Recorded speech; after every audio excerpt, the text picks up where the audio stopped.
എന്റെ നാമം വാഴ്ത്തപ്പെടുമാറാകട്ടെ. അനുഗ്രഹിക്കപ്പെട്ട ഈ രാത്രിയുടെ ശാന്തതയ്ക്കായി സ്തോത്രം ചെയ്യുന്നു. 2025 ഓഗസ്റ്റ് മാസം 26 ദൈവവചന പഠനത്തിൻ്റെ ഉള്ള ബന്ധത്തിൽ വെളിപ്പാട് പുസ്തക പഠന പരമ്പരയുടെ 4ാമത്തെ ക്ലാസ്സിലേക്കാണ് നാം ഇന്ന് പ്രവേശിക്കുന്നത്. വെളിപ്പാട് പുസ്തകത്തിൻ്റെ ആമുഖ അധ്യായമായിരിക്കുന്ന 1 അധ്യായത്തിൻ്റെ 1 മുതൽ അതിൻ്റെ 8 വരെയുള്ള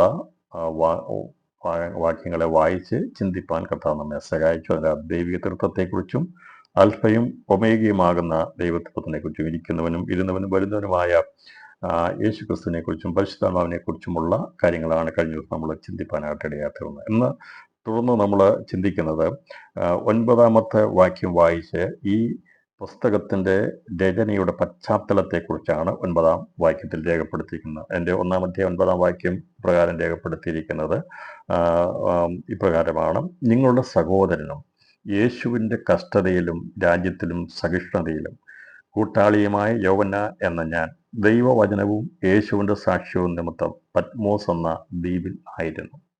അപ്പോൾ എവിടെയായിരുന്നു യോഹന്നാൻ എന്നുള്ളതിനെക്കുറിച്ച് വളരെ വ്യക്തമായി രേഖപ്പെടുത്തിയിരിക്കുന്നു. ആരാകുന്നു എന്നുള്ളതിനെ പരിചയപ്പെടുത്തുകയാണ് യോഹന്നാൻ.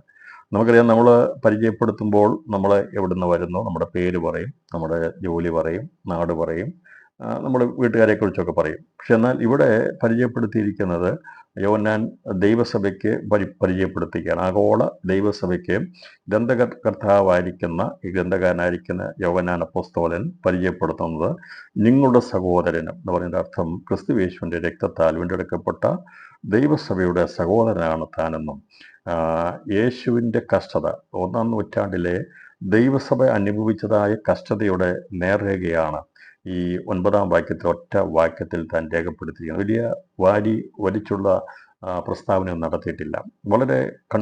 വളരെ അർത്ഥവത്തായിട്ടുള്ള വളരെ സംക്ഷിപ്തമായിട്ട് കാര്യങ്ങളെ രേഖപ്പെടുത്തുകയാണ് ദൈവം ചെയ്തിരിക്കുന്നത്. കാരണം നമ്മളൊക്കെ ഞാനൊക്കെ സാക്ഷ്യം പറയുന്ന പോലെ ആണെങ്കിൽ നീണ്ടുപോകും. പക്ഷെ ഇവിടെ അങ്ങനെയല്ല. താൻ ആരാണെന്ന് വെളിപ്പെടുത്തിയിരിക്കുന്നത് വചനത്തെ അടിസ്ഥാനത്തിൽ വളരെ സംക്ഷിപ്തമായിട്ട് രേഖപ്പെടുത്തുകയാണ്. ഈ പുസ്തകം വളരെ അധികമായി വലിയൊരു നീണ്ട പുസ്തകമാകാൻ പാടില്ല. അതുകൊണ്ടാണ് വളരെ സംക്ഷിപ്തമായിട്ട് എഴുതിയിരിക്കുന്നത്. നമ്മൾ സാക്ഷ്യം പറയുമ്പോൾ നമുക്ക് അങ്ങനെ പ്രയാസമില്ല, സമയത്തിൻ്റെ ബുദ്ധിമുട്ട് മാത്രമേ ഉള്ളൂ, അല്ലെങ്കിൽ നമുക്ക് എത്ര വേണമെങ്കിലും സംസാരിക്കാം. പക്ഷേ പുസ്തകത്തിൻ്റെ ഗ്രന്ഥരചനയിൽ അതിൻ്റെ വേണ്ട കാര്യങ്ങൾ മാത്രം ഉൾക്കൊള്ളിച്ചുകൊണ്ട് കാതലായ വിഷയങ്ങളെ വെളിപ്പെടുത്തിക്കൊണ്ട് എന്തായിരുന്നു 1-ാം നൂറ്റാണ്ടിലെ ദൈവസഭയുടെ സാമൂഹിക പശ്ചാത്തലം എന്തായിരുന്നു, അവർ അനുഭവിച്ചിരുന്ന വിഷയങ്ങൾ എന്തായിരുന്നു എന്നുള്ളതാണ് ഇവിടെ രേഖപ്പെടുത്തി. ഇവിടെ പറഞ്ഞിരിക്കുന്നത് നിങ്ങളുടെ സഹോദരൻ എന്ന് പറഞ്ഞാൽ കൂട്ടു സഹോദരനായിട്ടാണ് പറഞ്ഞിരിക്കുന്നത്. ഇവിടെ വലിപ്പിച്ചെറുപ്പമൊന്നും പറഞ്ഞിട്ടില്ല. ഞാൻ വലിയ അപ്പോസ്തലനാണെന്നോ ഉന്നതനാണെന്നോ ഒന്നും അവിടെ യോഹന്നാൻ വെളിപ്പെടുത്തിയിട്ടില്ല. താൻ സാമ്യതയായി വിനയത്തോടെ പറയുകയാണ് നിങ്ങളുടെ സഹോദരൻ യേശുവിൻ്റെ കഷ്ടതയിലും രാജ്യത്തിലും സഹിഷ്ണുതയിലും കൂട്ടാളിയുമായ യോഹന്നാൻ.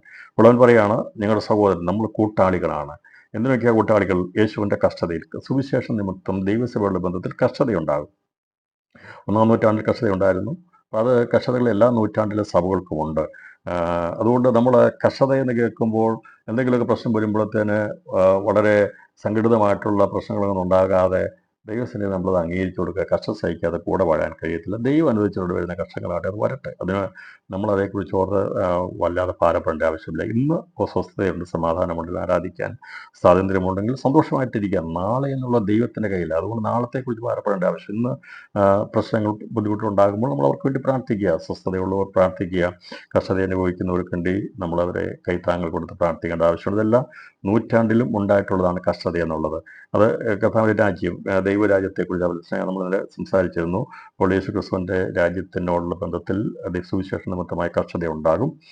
സഹിഷ്ണുത, അപ്പോൾ കഷ്ടതയിൽ സഹിഷ്ണുതയുള്ളവരായിരിക്കണം. ദൈവരാജ്യത്തിലുള്ളവർ, ദൈവസഭയിലുള്ളവർ സഹിഷ്ണുതയുള്ളവരായിരിക്കണം. കഷ്ടം സഹിച്ച് അതിൽ പ്രത്യാശ ഉളവാകാനുള്ള കഷ്ടവും സഹിഷ്ണുതയും സഹിച്ചു നിൽക്കുന്നവർക്കാണ് പ്രത്യാശ ഉളവാകുന്നത്. അതിൻ്റെ ഒരു സാക്ഷ്യമാണ് പറഞ്ഞിരിക്കുന്നത്. ഞാൻ നിങ്ങളുടെ സഹോദരനാണ്, യേശുവിൻ്റെ കഷ്ടതയിലും രാജ്യത്തിലും സഹിഷ്ണുതയിലും കൂട്ടാളിയുമായ യോഹന്നാൻ എന്ന ഞാൻ ദൈവവചനവും.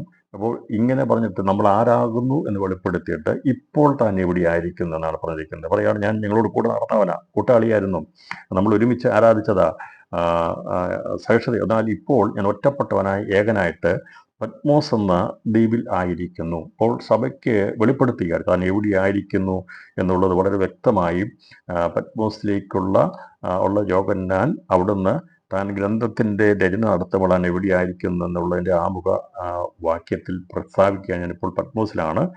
എന്നാൽ നമ്മൾ ഒരു ഒന്നാണ്, സഹോദരനാണ്. യേശുവിൻ്റെ കഷ്ടതയിലും അവൻ്റെ രാജ്യത്തിലും സഹിഷ്ണുതയിൽ കൂട്ടാളിയുമായിരിക്കുന്ന ഞാൻ എന്നാണ് പറഞ്ഞിരിക്കുന്നത്. അപ്പോൾ ഇവിടെ ഈ കൂട്ടാളി എന്ന് പറയുമ്പോൾ നമ്മൾ ഇവിടെ പറഞ്ഞിരിക്കുന്ന കാര്യങ്ങളെക്കുറിച്ച് കൂട്ടാളി ഇതിപ്പം ഭൗമികമായിരിക്കുന്ന ബന്ധത്തെയാണ് വെളിപ്പെടുത്തിയ കൂട്ടാളിയെക്കുറിച്ചാണ് പറഞ്ഞിരിക്കുന്നത്. എന്നാൽ കഷ്ടം സഹിച്ച് നിൽക്കുന്നവരുടെ കൂട്ടാളികൾ അവരുടെ ഭാവികാല പ്രത്യാശ എന്തായിരിക്കും എന്നുള്ളതിനെക്കുറിച്ച് 1 പത്രോസിന്റെ ലേഖനം 5-ാം അധ്യായം 1-ാം വാക്യം വായിക്കുമ്പോൾ അവിടെ പത്രോസ് രേഖപ്പെടുത്തിയിരിക്കുന്നത് എന്തായിരിക്കുന്നു നാം എന്നുള്ളതും നാം എന്തിനാണ് കൂട്ടാളി ആയിരിക്കുന്നത് എന്നുള്ളതുമാണ് പത്രോസ് അപ്പോസ്തലൻ അവിടെ രേഖപ്പെടുത്തിയിരിക്കുന്നത്. അവിടെ പത്രോസിൻ്റെ ലേഖനത്തിൽ തന്നെ രേഖപ്പെടുത്തിയിരിക്കുന്നത് അത് നമുക്ക് വളരെ പ്രത്യാശ നൽകുന്ന ഒരു ദൈവവചനമാണ്. അത് ഇങ്ങനെ, നിങ്ങളിൽ ഉള്ള മൂപ്പന്മാരെ ഒരു കൂട്ടുമൂപ്പനും, ഇവിടെ പറയാണ് കൂട്ടുമൂപ്പനും, അവൻ എൽഡറാണെന്ന് പറയുകയാണ്. മറ്റേ അവിടെ പറഞ്ഞിരിക്കുന്നത് സഹോദരൻ എന്ന് പറഞ്ഞിരിക്കുന്നു. ഇവിടെ താൻ പറയുകയാണ് താൻ എൽഡറാണ്. അങ്ങനെ എൽഡേഴ്സ് ആയിട്ടുള്ളവരുണ്ട്, സഭയ്ക്കകത്ത് എൽഡർമാരുണ്ട്. അപ്പം ഇവിടെ യോഹന്നാൻ അവൻ സഹോദരൻ എന്ന് വെളിപ്പെടുത്തി. കാരണം അപ്പോൾ അവനവിടെ സഭയോ അവിടെ ഉത്തരവാദിത്തങ്ങളോ ഒന്നും അവൻ ഏറ്റെടുക്കാൻ പത്മോസ് ആരുമില്ല. അവനവിടെ സഹോദരനാണ്. എന്നാൽ സഭയുള്ള ബന്ധത്തിൽ ശ്രേഷ്ഠനായിരിക്കുന്ന ക്രിസ്തുയേശുവിനാൽ അപ്പോസ്തലത്വം പ്രാപിച്ചിരിക്കുന്ന പത്രോസ് പറയാണ് നിങ്ങളിലുള്ള മൂപ്പന്മാരിൽ ഒരു കൂട്ടുമൂപ്പനും ക്രിസ്തുവിൻ്റെ കഷ്ടാനുഭവത്തിന് സാക്ഷിയും പറയാണ്. യേശു ക്രിസ്തുവിൻ്റെ കഷ്ടാനുഭവത്തിന് ഞാൻ സാക്ഷിയും വെളിപ്പെടുവാനുള്ള തേജസ്സിന് കൂട്ടാളിയുമായ ഞാൻ പ്രബോധിപ്പിക്കുന്നത്. അപ്പോൾ കൂട്ടാളികൾ എന്ന് പറയുമ്പോൾ ഇവിടുത്തെ കഷ്ടതയ്ക്ക് വേണ്ടി മാത്രമല്ല നമ്മൾ കൂട്ടാളിയാകേണ്ടത്. അപ്പോൾ ഇവിടെ പത്രോസ് അപ്പോസ്തലൻ പറയാണ് യേശു ക്രിസ്തു കഷ്ടം സഹിച്ചത് മറ്റൊന്നിനു വേണ്ടി ആയിരുന്നില്ല, ഒരു വരുവാനുള്ള വെളിപ്പെടുവാനുള്ള തേജസ്സിൻ്റെ കൂട്ടാളി. അനേക തേജസ്സിൻ്റെ മക്കളെ തേജസ്സിൻ്റെ നയിക്കുമ്പോൾ അവരുടെ രക്ഷാനായകനെ കഷ്ടാനുഭവങ്ങളാൽ തികഞ്ഞവനാകുന്ന യുക്തമായിരുന്ന എബ്രായലേഖനത്തിൽ പറയുകയാണ്. അനേക പുത്രന്മാരെ തേജസ്സിലേക്ക് നയിക്കുമ്പോൾ അവരുടെ രക്ഷാനായകനെ കഷ്ടാനുഭവങ്ങളാൽ തികഞ്ഞവനാക്കുന്നത് യുക്തമായിരുന്നു. അപ്പോൾ പിതാവാം ദൈവം തൻ്റെ പുത്രനെ കഷ്ടമനുഭവിപ്പിച്ചത് മറ്റൊന്നിനു വേണ്ടി ആയിരുന്നില്ല, അനേകം പുത്രന്മാരെ തേജസ്സിലേക്ക് നയിക്കുവാൻ. അപ്പോൾ എൻ്റെ അർത്ഥം വെളിപ്പെടുവാനുള്ള തേജസ്സിന് കൂട്ടവകാശികളാണ് ഇന്ന് രാത്രി ക്ലാസ് പങ്കെടുക്കുന്നവർ. ഇന്ന് ഈ വചനം കേൾക്കുന്നവരെല്ലാവരും ഈ യേശു ക്രിസ്തുവിൻ്റെ വെളിപ്പെടുവാനുള്ള ആ തേജസ്സിന് കൂട്ടാളിയായി തീരണം എന്ന ആഗ്രഹത്തോടെയാണ് നാം ഈ വചനം പഠിക്കുന്നത്. അപ്പം പത്രോസ് പറയുകയാണ് വെളിപ്പെടുവാനുള്ള തേജസ്സിന് കൂട്ടാളിയുമായ ഞാൻ പ്രബോധിപ്പിക്കുന്നത്. ഇന്ന് നമുക്കങ്ങനെ ഒരു സാക്ഷ്യം പറയുവാൻ കഴിയുമോ? ഞാൻ വെളിപ്പെടുവാനുള്ള തേജസ്സിന് കൂട്ടാളിയാണ്. പ്രിയപ്പെട്ടവർ, പലപ്പോഴും നമുക്കങ്ങനെ പറയുവാൻ സാധിക്കുന്നില്ലെങ്കിൽ ഇന്ന് രാത്രി നമുക്ക് പറയണം, അതെ, വെളിപ്പെടുവാനൊരു തേജസ്സുണ്ട്. അതുകൊണ്ടാണ് ദൈവവചനം നമ്മൾ വായിക്കുമ്പോൾ നമുക്ക് കാണാൻ സാധിക്കുന്നത് റോമർക്കെഴുതിയ ലേഖനത്തിൽ പറയുകയാണ്. റോമർക്കെഴുതിയ ലേഖനത്തിൽ പറയുന്നത് നമ്മിൽ വെളിപ്പെടുവാനുള്ള തേജസ് വിചാരിച്ചാൽ ഈ കാലത്തിലെ കഷ്ടങ്ങൾ സാരമില്ല എന്ന് എണ്ണുന്നതാണ്. അപ്പോൾ ഈ കാലത്തിലെ കഷ്ടങ്ങൾ, പ്രയാസങ്ങൾ സാരമില്ല എന്നെണ്ണണമെങ്കിൽ അതാർക്കേ സാധിക്കത്തുള്ളൂ?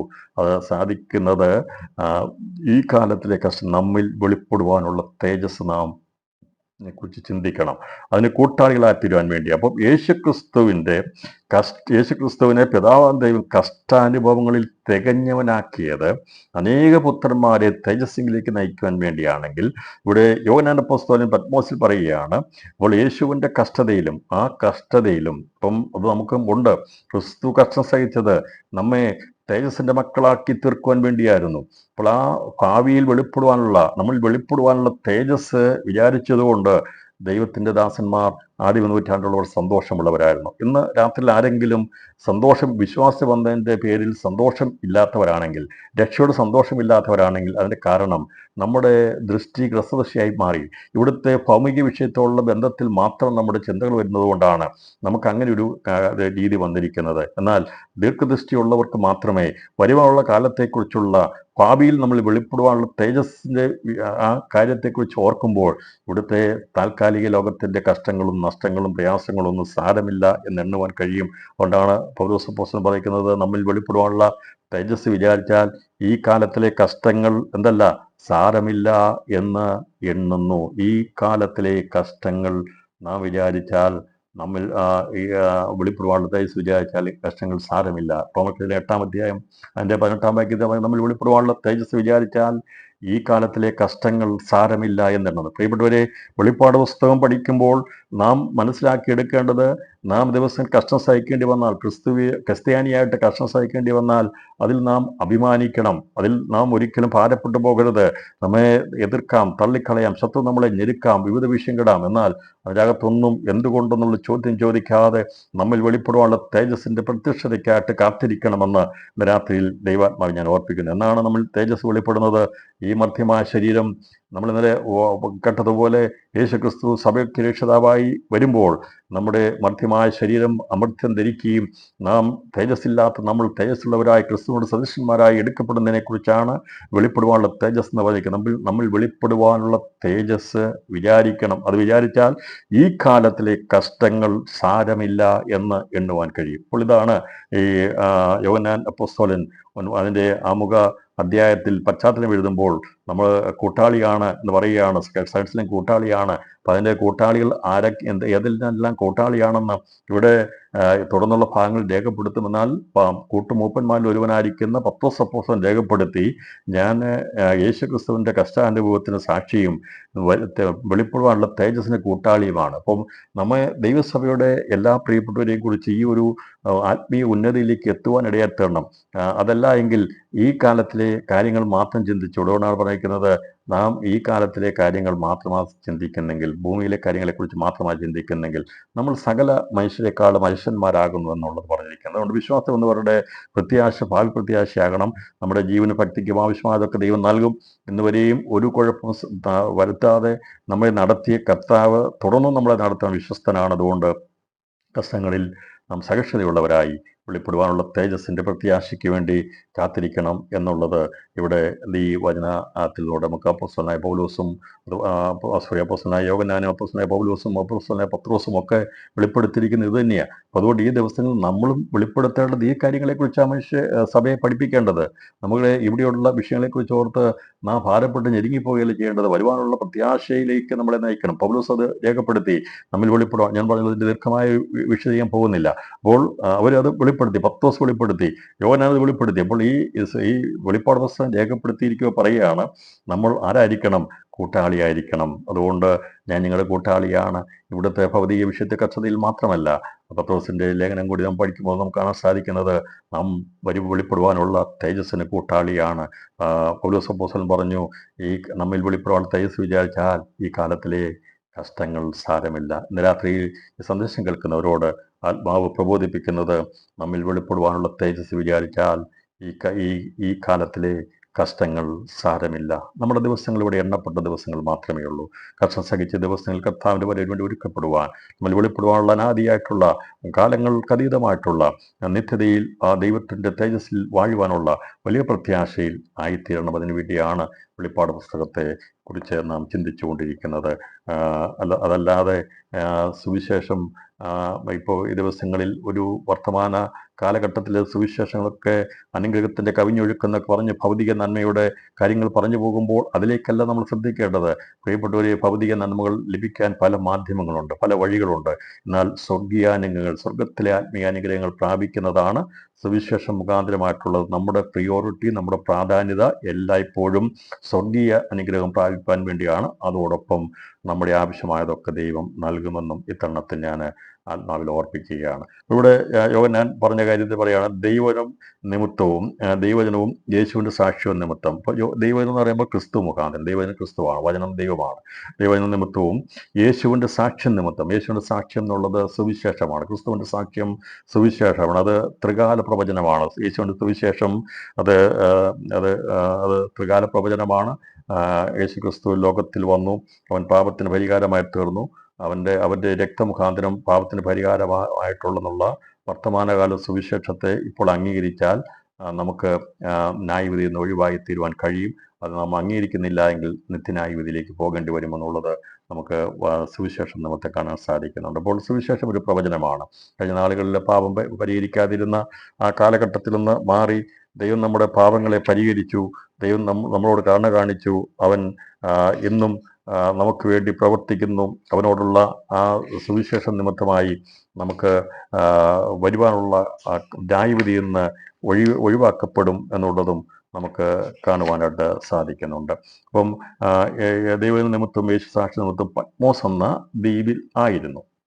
അപ്പോൾ അവൻ എവിടെയായിരുന്നു എന്നുള്ളതിൻ്റെ വ്യക്തമായിട്ടുള്ള ധാരണ നമുക്ക് ലഭിച്ചിട്ടുണ്ട്.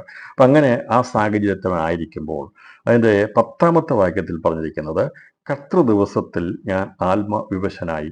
അപ്പോൾ അത് 10ാം വാക്യത്തിൽ അവൻ അങ്ങനെ ആയിരുന്നപ്പോൾ, ഇത് എഴുതുന്ന സന്ദർഭത്തെക്കുറിച്ച് ഞാൻ അങ്ങനെ ആയിരുന്നപ്പോൾ ഞാൻ കർത്തൃ ദിവസത്തിൽ ആത്മവിവശനായി. ആത്മവിവശനായി എന്ന് പറയുമ്പോൾ ഈ പുസ്തകത്തിൽ, വെളിപ്പാട് പുസ്തകത്തെ നമുക്ക് ആത്മവിവശതയോടുള്ള ബന്ധത്തിൽ 4ആയിട്ട് വിഭജിച്ച് പഠിക്കുവാൻ സാധിക്കുന്നു. 4 ആത്മവിവശതകളിലാണ് ഈ പുസ്തകത്തിലെ മുഴുവൻ കാര്യങ്ങളും രേഖപ്പെടുത്തിയിരിക്കുന്നത്. യോഹന്നാനുണ്ടായ 4 ആത്മവിവശതകളെ കുറിച്ചുള്ള ഭാഗങ്ങൾ, അതാണ് 4ആയിട്ട് 4 ഭാഗങ്ങളായിട്ടാണ് വിഭജിച്ചിരിക്കുന്നത്. അവൻ ആത്മവിവശത, ഒന്നാമത്തെ ആത്മവിവശത മാത്രമല്ല, ഒരു ആത്മവിവശതയിൽ മാത്രമല്ല ഈ പുസ്തകം മുഴുവൻ രചിക്കപ്പെട്ടത്. ഇതിനെ പാർട്ട് ബൈ പാർട്ടായിട്ട് 4 ആത്മവിവശതകളാണ് യോഹന്നാന് പത്മോസിൽ അവന് ഉണ്ടായതിൽ 4 ആത്മവിവശതകളുണ്ട്. അങ്ങനെ 4 ആത്മവിവശതകൾ, ഒന്നാമത്തെ ആത്മവിവശതയെക്കുറിച്ച് അവിടെ പറയുന്നത് കർത്തൃ ദിവസത്തിൽ ഞാൻ ആത്മവിവശനായി. ഏത് ദിവസത്തിൽ അവൻ ആത്മവിവശനായി എന്നുള്ളത് ഇവിടെ രേഖപ്പെടുത്തിയിട്ടുണ്ട്. അപ്പോൾ ഒന്നാമത്തെ ആത്മവിവശത, പത്മോസ് അവൻ ആത്മവിവശനായി കർത്തൃ ദിവസത്തിൽ ആത്മവിവശനായപ്പോൾ അത് 1-ാം അധ്യായം 10ാമത്തെ വാക്യം മുതൽ 4-ാം അധ്യായം 1 വരെയുള്ള വാക്യങ്ങളാണ് ഒന്നാമത്തെ ആത്മവിവശതയിൽ യോഹന്നാനുണ്ടായ വെളിപ്പാടുകൾ രേഖപ്പെടുത്തിയിരിക്കുന്നത്. അപ്പോൾ ആദ്യത്തെ 4 ആത്മവിവശതയിൽ ഒന്നാമത്തെ ആത്മവിവശത ദൈവസഭയോടുള്ള ബന്ധത്തിലായതുകൊണ്ടാണ് കർത്തൃ ദിവസത്തിൽ എന്ന് പറയും. കർത്തൃ ദിവസത്തെക്കുറിച്ചുള്ള എന്താണെന്നുള്ളത് നമ്മൾ തുടർന്ന് ചിന്തിക്കും. ഒന്നാമത്തെ ആത്മവിവശതയെക്കുറിച്ച് ചിന്തിക്കുമ്പോൾ നമ്മൾ ചിന്തിക്കുന്നതായിരിക്കും. എന്നാൽ 4 ആത്മവിവശതകൾ അതനുസരിച്ച് വെളിപ്പാട് പുസ്തകത്തിലെ സംഭവങ്ങളെ എങ്ങനെ വിഭജിച്ചിരിക്കുന്നു എന്നതിനെക്കുറിച്ചാണ് നമ്മൾ പ്രാരംഭത്തിൽ നമ്മൾ ചിന്തിക്കുന്നത്. കാരണം അതിൻ്റെ 4 ഭാഗങ്ങൾ പറയാമെങ്കിൽ പിന്നെ തുടർന്നുള്ള ഭാഗങ്ങൾ പഠിക്കുമ്പോൾ അത് നമുക്ക് ഇന്ന ഭാഗങ്ങൾ ഇന്ന ആത്മവിശ്വസിലാണല്ലോ സംഭവിച്ചെന്നുള്ളത് നമുക്ക് മനസ്സിലാക്കാൻ സാധിക്കും. നിങ്ങളുടെ കയ്യിൽ വെളിപ്പാട് പുസ്തകം ഉണ്ടെങ്കിൽ അവിടെ രേഖപ്പെടുത്തിയാൽ മതി. 1-ാം അധ്യായം നമ്മൾ 10ാമത്തെ വാക്യം മുതൽ 4-ാം അധ്യായം 1 വരെയുള്ള ഭാഗം എഴുതിയപ്പോൾ അവിടെ എഴുതാൻ പറ്റും. ഒന്നാമത്തെ ആത്മവിശ്വത, പത്മോസിൽ വെച്ചുണ്ടായ ആത്മവിശ്വത, ഒന്നാമത്തെ ആത്മവിശ്വത.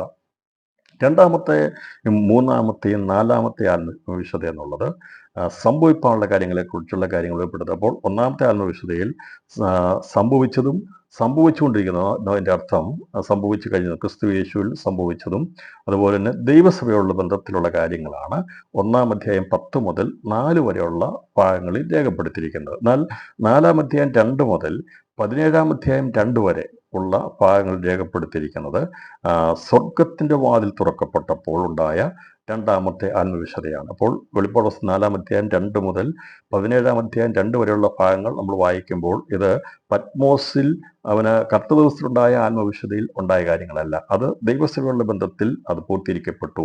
അതിനുശേഷം കർത്താവ് അപ്രത്യക്ഷമായി, കർത്താവ് വന്നതിന് ശേഷമായി സ്വർഗാസുഖത്തിലേക്ക് അപ്രത്യക്ഷമായി. അപ്പം നമുക്ക് ഇവിടെ കർത്താവ് നേരിട്ട് വന്ന് യോഹന്നാന് പ്രത്യക്ഷപ്പെടുന്ന പറഞ്ഞപ്പോൾ അതിനുശേഷം അപ്പോൾ 1-ാമത്തെ ആത്മവിശുദ്ധി കർത്തൃ ദിവസത്തിൽ പ്രത്യക്ഷപ്പെട്ട ക്രിസ്തു ഈ 1-ാമത്തെ ആത്മവിശുദ്ധ കഴിഞ്ഞപ്പോൾ സ്വർഗാസുഖത്തിലേക്ക് അവൻ കയറിപ്പോയി. അപ്പോൾ അതിനുശേഷം 2-ാമത്തെ ആത്മവിശുദ്ധ യോഹന്നാൻ ഉണ്ടാകുമ്പോൾ അവിടെ സ്വർഗത്തിൻ്റെ വാതിൽ തുറക്കപ്പെട്ട് ഇവിടെ കയറി വരിക എന്ന ശബ്ദത്തിൽ യോഹന്നാൻ ആത്മവിശുദ്ധിയിലേക്ക് പോയി കണ്ട കാര്യങ്ങളെക്കുറിച്ചാണ് വെളിപ്പാട് പുസ്തകം 4-ാം അധ്യായം 2 മുതൽ 17-ാം അധ്യായം 2 വരെയുള്ള വാക്യങ്ങളിൽ രേഖപ്പെടുത്തിയിരിക്കുന്നത്.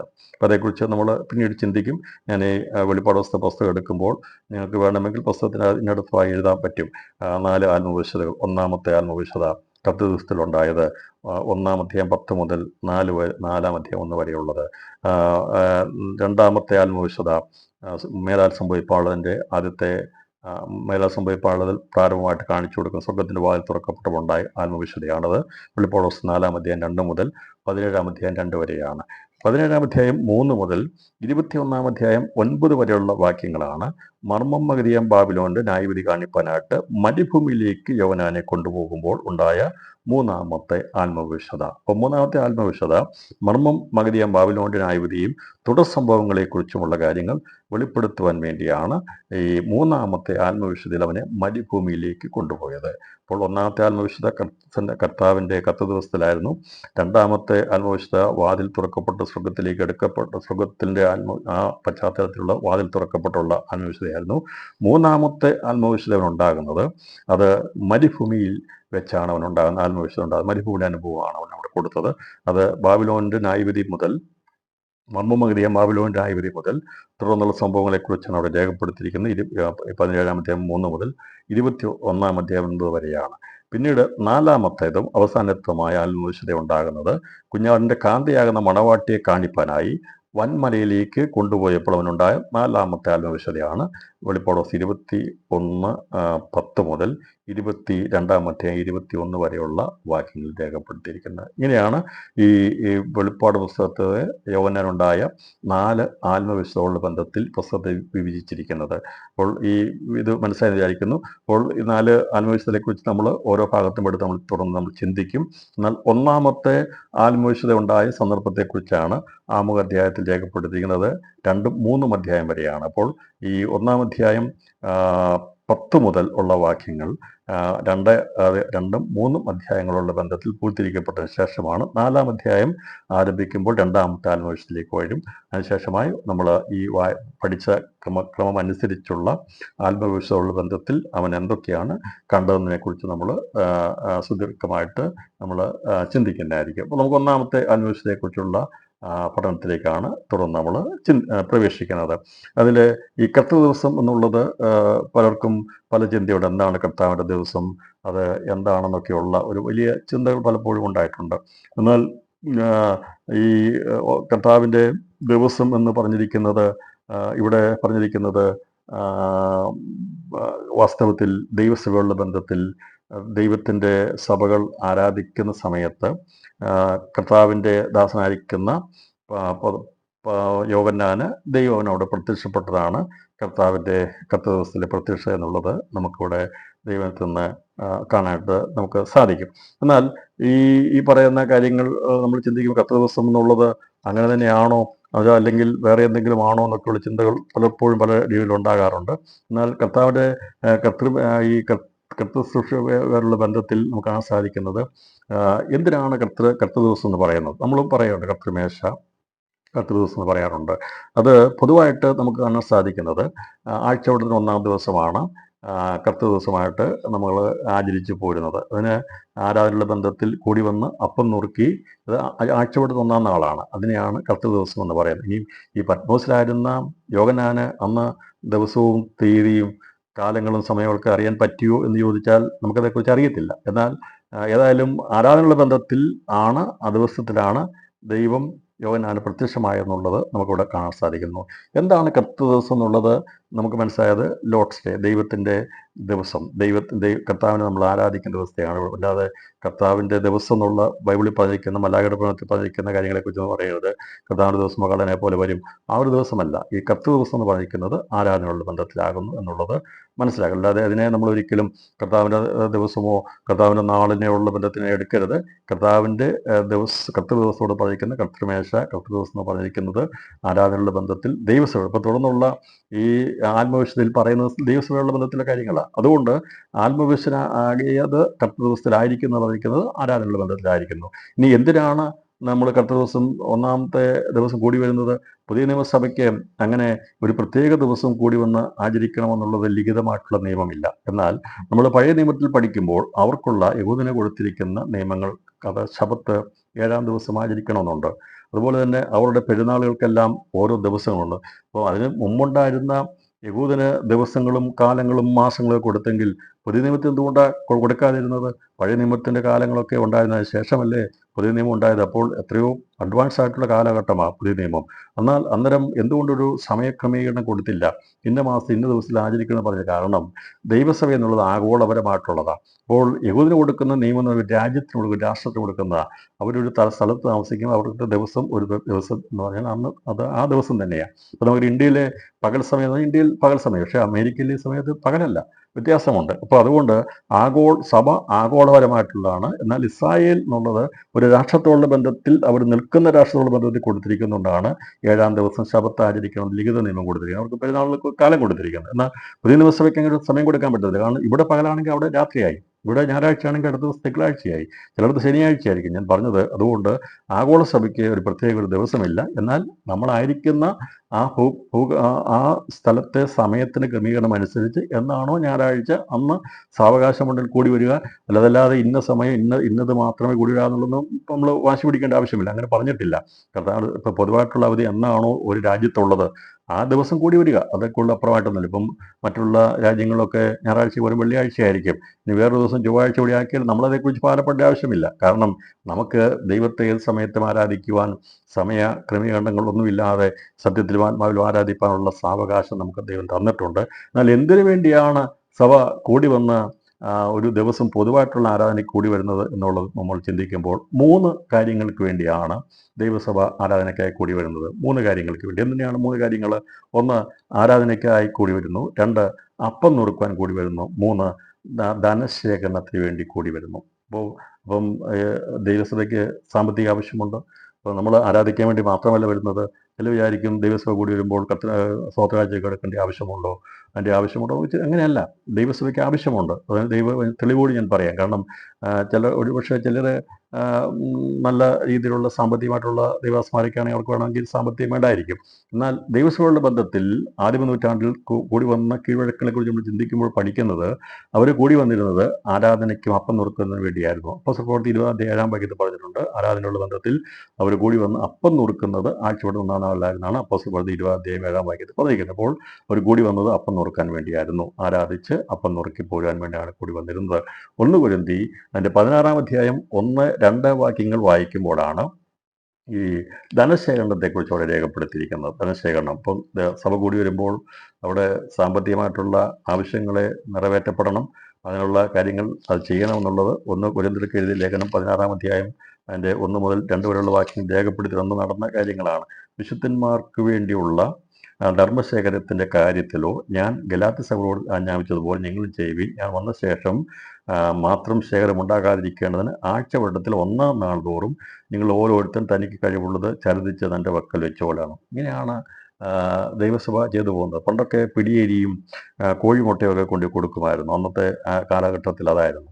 അന്ന് ദൈവദാസന്മാർക്കുള്ള അല്ലെങ്കിൽ ദൈവസഭയ്ക്ക് വേണ്ടി സുവിശേഷത്തിന് വേണ്ടി പിടിയേരി കൊണ്ട് കൊടുക്കുമായിരുന്നു. അവിടെ ഉണ്ടായിരുന്നത് അവർക്കത് ഉള്ളത് കൊണ്ട് കൊടുക്കുമായിരുന്നു. അങ്ങനെയാണ് നമ്മൾ ചെയ്തു പോകുന്നത്. ഞാൻ പലരോട് പറയാറുണ്ട്, എങ്ങനെയാണ് കൺവെൻഷൻ നടത്തുന്നത് ചോദിച്ചു കഴിഞ്ഞാൽ നമ്മളാരുടെയും പുറത്ത് പോയി പിരിക്കാറില്ല. ദൈവമക്കളുടെ കയ്യിൽ നിന്ന് വാങ്ങിക്കുന്ന പൈസ കൊണ്ടാണ് കൺവെൻഷണൽ മീറ്റിങ്ങുകളൊക്കെ നടത്താറുള്ളത്. അത് ആവശ്യമാണ്. അപ്പം കൂട്ടായ്മ കൂടി ദൈവനാമത്തിൽ കൊടുക്കുമ്പോൾ ഒരിക്കലും കുറഞ്ഞു പോകത്തില്ല, വർദ്ധിച്ചു വരികയുള്ളൂ.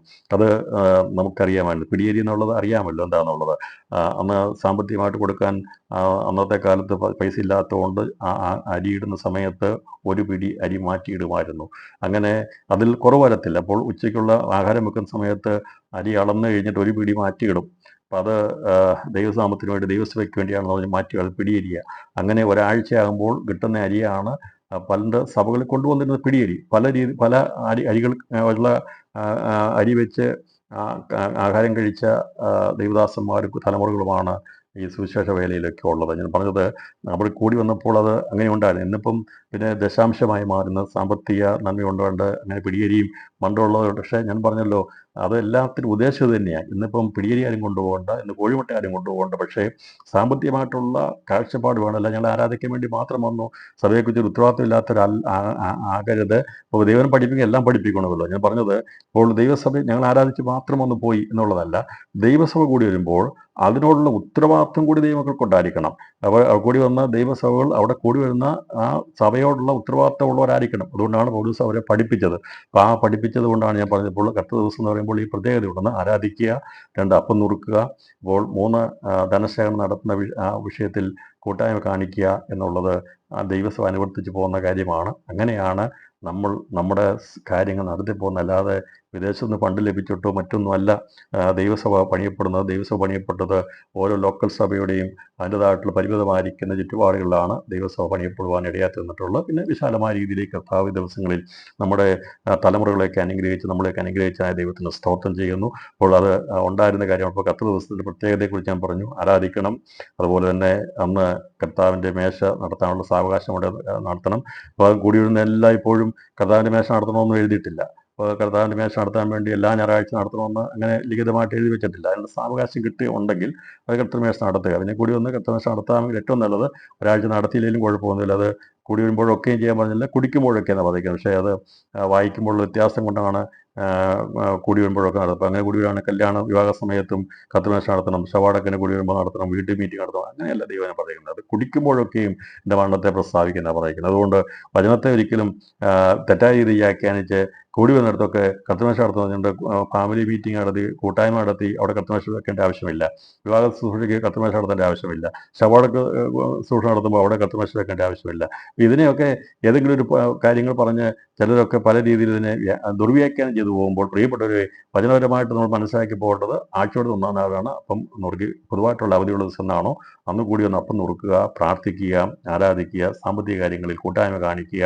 അതാണ് ദൈവസഭയ്ക്ക് കത്ത് ദിവസത്തെക്കുറിച്ച് തന്നിരിക്കുന്നത്. അപ്പോൾ കത്ത് ദിവസം എന്താണെന്നുള്ളത് മനസ്സിലായതുകൊണ്ട് തുടർന്നുള്ള ഭാഗത്തിലേക്ക് നമുക്ക് പ്രവേശിക്കുക. അപ്പോൾ അവിടെ നീ കാണുന്നത് കത്ത് ദിവസം ആത്മവിശ്വാസമായി എന്ന് പറയുമ്പോൾ താൻ അതുവരെ ഉണ്ടായിരുന്ന ആ എഴുത്തിൻ്റെ സാഹചര്യത്തിൽ നിന്ന് താൻ ആത്മവിശ്വാസമായി എന്ന് പറഞ്ഞാൽ താൻ ഒരു ഒരു പ്രത്യേക ഒരു അവസ്ഥയിലേക്ക് മാറ്റപ്പെട്ടു, ആത്മവിശ്വത ഉണ്ടായി. നമുക്കറിയാം ആരാധനയിലൊക്കെ ആത്മവിശ്വത ഉണ്ടാകും. അപ്പം നമ്മളായിരിക്കുന്ന സ്ഥലത്ത് നമ്മളത് മറന്നുപോകും, ഏത് സ്ഥലത്താണെന്നുള്ളത് അറിയാതായി പോകും. അപ്പോൾ ആത്മവിശ്വാസം നമുക്ക് ഉള്ളിൽ ബോധം കാണും. നമ്മുടെ ആത്മാവിൽ ആരാധിക്കുന്നവർക്ക് എപ്പോഴും ഉള്ളിൽ ബോധമുണ്ട്. അവർക്ക് ആ ബോധത്തോടു കൂടി അവർ ദൈവത്തെ അന്യഭാഷയിലാതെ അല്ലാതെ ബോധം കെട്ടുള്ള ആരാധനയല്ല. ഒരു ആത്മവിശ്വാസം എന്ന് പറയുമ്പോൾ അവൻ അന്നുണ്ടായിരുന്ന സാഹചര്യത്തിൽ നിന്ന് ഒരു പ്രത്യേക ഒരു ആത്മതലത്തിലേക്ക് അവൻ മാറ്റപ്പെട്ടതിനാണ് ആത്മവിശ്വത എന്ന് പറഞ്ഞിരിക്കുന്നത്. അവിടെ ഉണ്ടായിരുന്ന ആ പത്മോസിന്റെ അനുഭവം മറ്റൊരു ഒരു സാഹചര്യമായി മാറ്റപ്പെടുവാനിടയിൽ തീർന്നു. കാരണം ദൈവത്തിൻ്റെ സാന്നിധ്യം അവിടെ ഇറങ്ങി വന്നപ്പോൾ അവൻ ഇരുന്ന ആ സ്ഥലത്തെ എല്ലാവിധമായിരിക്കുന്ന കാര്യങ്ങളും മാറുപാടെ തീർന്നു. അവിടെ ഭയാനകത ഉണ്ടായിരുന്നോ, അവിടെ അസ്ഥികൾ ഉണ്ടായിരുന്നോ, തലയോട്ടികൾ ഉണ്ടായിരുന്നോ എന്നുള്ളത് എനിക്കറിയത്തില്ല. നമ്മൾ പത്മോസിൻ്റെ കൂടുതൽ ഭാഗത്തേക്ക് പഠിക്കാൻ ശ്രമിക്കുന്നുമില്ല. പക്ഷേ ഈ കടൽ ഈ ഒരു ദ്വീപ് പോലുള്ള സ്ഥലത്ത് പത്മോസിൻ്റെ ദ്വീപിലായിരുന്നവൻ കാറ്റ്, കടൽ അടിച്ചുയരുന്ന തിരമാലകൾ, മറ്റുള്ള പല ശബ്ദങ്ങളൊക്കെ ഉണ്ടായിരുന്നെങ്കിലും അവന് പ്രത്യേക ഒരു ആത്മവിശ്വസം ഉണ്ടായപ്പോൾ അവിടെ ഒരു ശാന്തത അവിടെ വെളിപ്പെടുവാനിടയായി തീർന്നു. എവിടെ ആത്മവിശ്വത ഉണ്ടായോ അവിടെ ഒരു ശാന്തത ഉണ്ടാകും. ദൈവസാന്നിധ്യം ഇറങ്ങി വരുമ്പോൾ ഉണ്ടായിരിക്കുന്ന കലങ്ങി മറിയുന്ന എല്ലാ അവസ്ഥകൾക്കും ഒരു മാറ്റമുണ്ടായി. നമ്മുടെ ചിന്തകൾക്കെല്ലാം മാറ്റമുണ്ടായി. ഒരു ശാന്തത അനുഭവപ്പെട്ട് ഒരു പ്രത്യേക ആത്മീയ അനുഭവത്തിലേക്ക് മാറ്റപ്പെടുന്ന അവസ്ഥയാണ് ആത്മവിശ്വസം എന്ന് പറഞ്ഞിരിക്കുന്നത്. അപ്പോൾ ഇവൻ അവിടെ ഉണ്ടായിരുന്ന തൻ്റെ വേദനകൾ, ഭാരങ്ങൾ, ഒറ്റപ്പെട്ടാണെന്നുള്ള അവസ്ഥയൊക്കെ പെട്ടെന്ന് മാറ്റപ്പെട്ടു. തനിക്കൊരു പ്രത്യേക ഒരു കുളിർമ ഉണ്ടാകുവാനിടയിൽ തീർന്നു. താൻ ഒരു ആത്മവിശ്വനായി ഒരു പ്രത്യേക ഒരു ആത്മാവിൻ്റെ കാഴ്ചപ്പാടിലേക്ക് ഒരു സ്ഥിതിയിലേക്ക് അവൻ്റെ ജീവിതം പത്മോസിൽ മാറ്റപ്പെടുവാൻ തന്നു. അതാണ് നമുക്കും ആത്മാവിൽ ആരാധിച്ച് കഴിയുമ്പോൾ, താനെ മഹത്വപ്പെടുത്തി കഴിയുമ്പോൾ ഒരു പ്രത്യേക ശാന്തത, ഒരു സ്വസ്ഥത നമ്മുടെ ഹൃദയത്തിൽ അനുഭവിക്കാനിടയായി തീരും. നാം മറ്റുള്ള എല്ലാ വേദനകളും, ഊഷ്മമായിരിക്കുന്ന ചൂടും, എല്ലാ ചിന്തകളും എല്ലാം മാറി ഒരു സ്വസ്ഥത അനുഭവിക്കുന്ന ഒരു ആത്മവിശ്വത ഇവിടെ പത്മോസിൽ യോഹന്നാന് ഉണ്ടാകുകയാണ്. അപ്പോൾ അവിടെ അവൻ കേൾക്കുന്നത്, നീ കാണുന്നത് ഒരു പുസ്തകത്തിൽ എഴുതി എഫെസോസ്, സ്മുർന, പെർഗമോസ്, തുയത്തൈര, സർദീസ്, ഫിലദൽഫ്യ, ലവോദിക്ക എന്ന 7 സഭകൾക്കും അയക്കുക എന്നിങ്ങനെ കാഹളനാദത്തിനൊത്ത ഒരു മഹാനാദം എൻ്റെ പുറകിൽ കേട്ടു. ഇവനിങ്ങനെ ഇരിക്കുമ്പോൾ, ആത്മവിശ്വനായി കഴിയുമ്പോൾ, ദൈവത്തിൻ്റെ സാന്നിധ്യം വന്നപ്പോൾ ഞാൻ പറഞ്ഞല്ലോ, അവിടുത്തെ എല്ലാ അന്തരീക്ഷം അങ്ങ് മാറി, ഒച്ചകളെല്ലാം മാറി, യാതൊരു ഭയാനകമായ ഒന്നുമില്ല. ഒരു വലിയ ശാന്തത വന്നപ്പോൾ അവൻ്റെ പുറകിൽ ഒരു ശബ്ദം കേട്ടു, നീ കാണുന്നത് ഒരു പുസ്തകത്തിൽ എഴുതി 7 സഭകളോടുള്ള ബന്ധത്തിൽ പേരെടുത്ത് പറഞ്ഞു. നമുക്ക് ആസിയിലെ സഭയെക്കുറിച്ച് അറിയാം. ആസിയിൽ സുവിശേഷം അറിയിക്കാൻ പാടില്ല എന്ന് പറഞ്ഞുകൊണ്ട് പൗലോസിനെ മറ്റൊരു സ്ഥലത്തേക്ക് മക്കോദോന്യയിലേക്ക് മടക്കി അയച്ചതാ. എന്നാൽ ആസിയിലേക്ക് മടങ്ങി വന്ന് അവിടെ സഭകൾ സ്ഥാപിച്ച എഫെസോസ് സഭയും മറ്റുള്ള സഭകളൊക്കെ അവിടെ ഉളവാക്കിയെടുത്തെന്നും AD 95 ഈ വെളിപ്പാട് പുസ്തകം എഴുതുന്ന സമയത്ത് ആസിയിൽ സുവിശേഷം പ്രസംഗിക്കാൻ എഴുതെന്ന് പറഞ്ഞ് വിലക്കിയ സ്ഥലത്ത് അനുഗ്രഹിക്കപ്പെട്ട ദൈവസഭകൾ ഉണ്ടായിരുന്നു. അതിൽ 7 സഭകളെ ദൈവം മാർക്കിംഗ് പോയിന്റുകളായിട്ട് ദൈവത്തിൻ്റെ ദൂതറിയിക്കാൻ വേണ്ടി എടുത്ത 7 സഭകൾ ആണ് ഇവിടെ 7 സഭകളോട് ബന്ധത്തിൽ വെളിപ്പെടുത്തിയിരിക്കുന്നത്. അപ്പോൾ ഇവിടെ ഈ സഭകളെ ഇവിടെ 7 സഭകളെ എടുക്കുമ്പോൾ ഇത് എഴുതി അയക്കുക, പുസ്തകത്തെ എഴുതി അയക്കുക എന്ന് പറയുമ്പോൾ അവിടെ അവൻ പത്മോസിലായിരുന്നെങ്കിലും എന്തുകൊണ്ട് എഴുതി, എങ്ങനെ എഴുതി എന്ന് ഇവിടെ രേഖപ്പെടുത്തിയിട്ടില്ല. നമ്മൾ വിചാരിക്കുന്നത് ഒരു യാത്ര പോയ നമുക്കറിയാം, പെട്ടെന്ന് പറയുക പുസ്തകം എഴുതാൻ പറയും, നമ്മുടെ പേപ്പറും കാണത്തില്ല, പേനായും കാണത്തില്ല, മഷിയും കാണത്തില്ല, നമ്മളൊന്നും എഴുതാൻ പറ്റത്തില്ല. അപ്പോൾ ഇവിടെ ഈ കർത്താവിൻ്റെ ദാസന്മാർ അവരെവിടെ സഞ്ചരിച്ചാലും ദൈവത്തിൻ്റെ ആലോചന രേഖപ്പെടുത്താൻ വേണ്ടി അവിടെ കൈവശം സാമഗ്രികളുണ്ടായിരുന്നു. ഞാൻ വിചാരിക്കുന്നത് അവർക്ക് എപ്പോൾ ഈ ദൈവത്തിൻ്റെ ദൂതുകൾ ലഭിച്ചാലും അപ്പോൾ തന്നെ അത് രേഖപ്പെടുത്തി വയ്ക്കുമായിരുന്നു. അപ്പോൾ ഇവർ പോയ സ്ഥലത്ത് പത്മോസിൽ പോയപ്പോഴും അവൻ്റെ കൈവശം എഴുതാനുള്ള സാമഗ്രികളുണ്ടായിരുന്നു. അത് നമുക്ക് തെളിവായി കാണാൻ സാധിക്കുന്നത് എങ്ങനെ എഴുതി, എന്തെഴുതി. ഇപ്പോൾ എഴുതാൻ പറഞ്ഞ ദൈവത്തിന് വചനം പറയുമ്പോൾ വെറുതെ എഴുതാൻ പറഞ്ഞതല്ല. അപ്പോൾ അവന് എഴുതാനുള്ള സാഹചര്യമുണ്ട് എന്ന് കണ്ടുകൊണ്ടാണ് അങ്ങനെ പറഞ്ഞത്. അതായത് എന്തൊക്കെയാണ് എഴുതാൻ ഉപയോഗിച്ചെന്നുള്ളത് കടലാസും മഷിയും തൂവലും കൊണ്ടാണ് അന്ന് ആ കാലഘട്ടങ്ങളിൽ എഴുതിയിരിക്കുന്നതെന്നുള്ളത് ദൈവവചനത്തിൽ നമുക്ക് തെളിവായിട്ട് കാണാൻ സാധിക്കുന്നുണ്ട്. 2 യോഹന്നാൻ്റെ അധ്യായം 12-ാം വാക്യത്തിൽ രേഖപ്പെടുത്തി, നിങ്ങൾക്ക് എഴുതുവാൻ പലതും ഉണ്ട് എങ്കിലും കടലാസിലും മഷി കൊണ്ടും എഴുതുവാൻ എനിക്ക് മനസ്സില്ല. അപ്പോൾ യോഹന്നാൻ എഴുതിക്കൊണ്ടിരുന്നത് കടലാസിലും മഷി കൊണ്ടുമാണ് എഴുതിക്കൊണ്ടിരുന്നത്. അപ്പോൾ ഈ കടലാസും മഷി കൊണ്ടും അതിനെ ഉപയോഗിച്ചിരുന്നത് എന്തായിരുന്നുള്ളത് 3 യോഹന്നാൻ്റെ ലേഖനം 13-ാം വാക്യത്തിൽ പറഞ്ഞിട്ടുണ്ട്. എഴുതി അയപ്പാൻ പലതും ഉണ്ടായിരുന്നുവെങ്കിലും മഷിയും തൂവലും കൊണ്ട് എഴുതുവാൻ എനിക്ക് മനസ്സില്ല. അപ്പോൾ ഈ പുസ്തകത്തിലെ ഈ കണ്ട കാര്യങ്ങൾ എഴുതാൻ പറഞ്ഞപ്പോൾ യോഹന്നാൻ്റെ കൈവശം കടലാസ് ഉണ്ടായിരുന്നു, തൂവലുണ്ടായിരുന്നു, മഷി ഉണ്ടായിരുന്നു. അപ്പോൾ അവൻ എഴുതാൻ ഉപയോഗിച്ചിരുന്ന സാമഗ്രികൾ അവൻ്റെ കൈവശമുണ്ടായിരുന്നു. അപ്പോൾ അവൻ കടലാസും മഷിയും തൂവലും കൊണ്ടാണ് ഈ പുസ്തകം രചിച്ചത് എന്നുള്ളത് ദൈവവചനത്തിൻ്റെ അടിസ്ഥാനത്തിൽ നമുക്ക് മനസ്സിലാക്കാൻ സാധിക്കുന്നു. അപ്പോൾ യോഹന്നാനാണ് ബാക്കി 3 ലേഖനങ്ങൾ എഴുതിയത്. അപ്പോൾ എങ്ങനെയാണ് പുതിയ നിയമം അല്ലെങ്കിൽ വെളിപ്പാട് പുസ്തകം എഴുതിയെന്നുള്ള ചോദ്യം വന്നാൽ അതിൻ്റെ അർത്ഥം കൂടി, അത് തെളിവ് കൂടി നമുക്ക് പറയാൻ സാധിക്കും. അത് കടലാസിൽ പുസ്തകമാക്കാനുള്ള കടലാസിൽ എഴുതി, മഷിയും തൂവലും കൊണ്ട് എഴുതി എന്നുള്ളതാണ് വചനത്തിൻ്റെ അടിസ്ഥാനത്തിൽ വെളിപ്പെടുത്തിയത്. അപ്പോൾ ഈ യോഹന്നാൻ്റെ കൈവശം പത്മോസിൽ പോയ ഏകാന്തതയിലായിരിക്കുന്ന യോഹന്നാൻ്റെ കൈവശം, പത്മോസ് ദ്വീപിലായിരുന്ന യോഹന്നാൻ്റെ കൈവശം കടലാസും മഷിയും തൂവലും ഉണ്ടായിരുന്നു.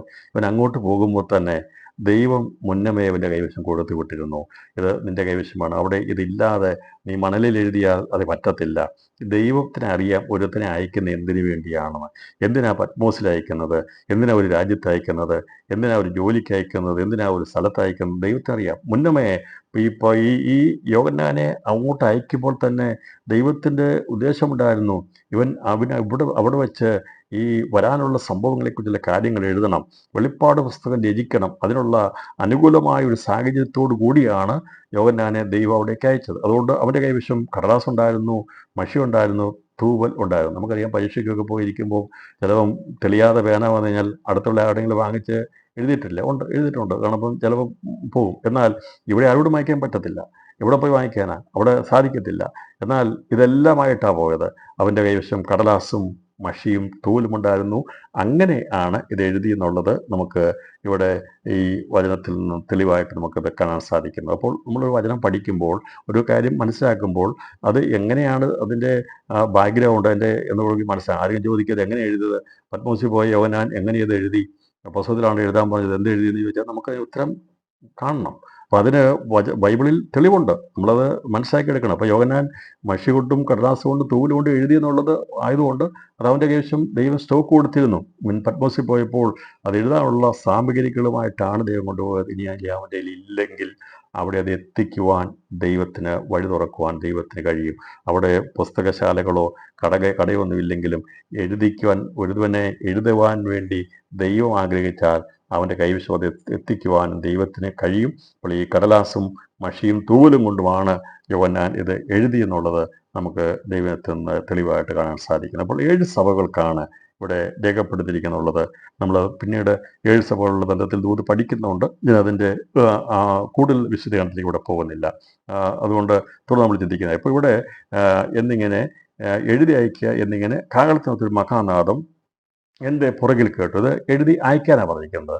അപ്പോൾ എങ്ങനെ അയച്ചെന്നുള്ളത് നമുക്കറിയത്തില്ല. എഴുതാനുള്ള സാഹചര്യം എഴുതി കൊടുത്ത ദൈവം തന്നെ ഇത് എങ്ങനെ ഈ 7 സഭകൾക്ക് കൊണ്ടുപോയി കൊടുത്തു എന്നുള്ളതിനെക്കുറിച്ച് രേഖപ്പെടുത്തിയിട്ടില്ലെന്ന് അത് എത്തേണ്ട സ്ഥലങ്ങളിൽ എത്തുവാൻ ഇടതീർന്നു. അപ്പോൾ ഇത് മുഴുവൻ എഴുതിയിരിക്കുന്ന യോഹന്നാൻ്റെ കൈവശത്ത് എല്ലാം ഉണ്ടായിരുന്നു. അപ്പോൾ ഈ സന്ദേശങ്ങൾ എഴുതിയതെല്ലാം എത്തേണ്ട സ്ഥലങ്ങളിൽ എത്തിക്കുവാനും ദൈവത്തിൻ്റെ പ്രവൃത്തി അവിടെ വെളിപ്പെട്ടു എന്നുള്ളത് നമുക്ക് കാണാൻ സാധിക്കുന്നുണ്ട്.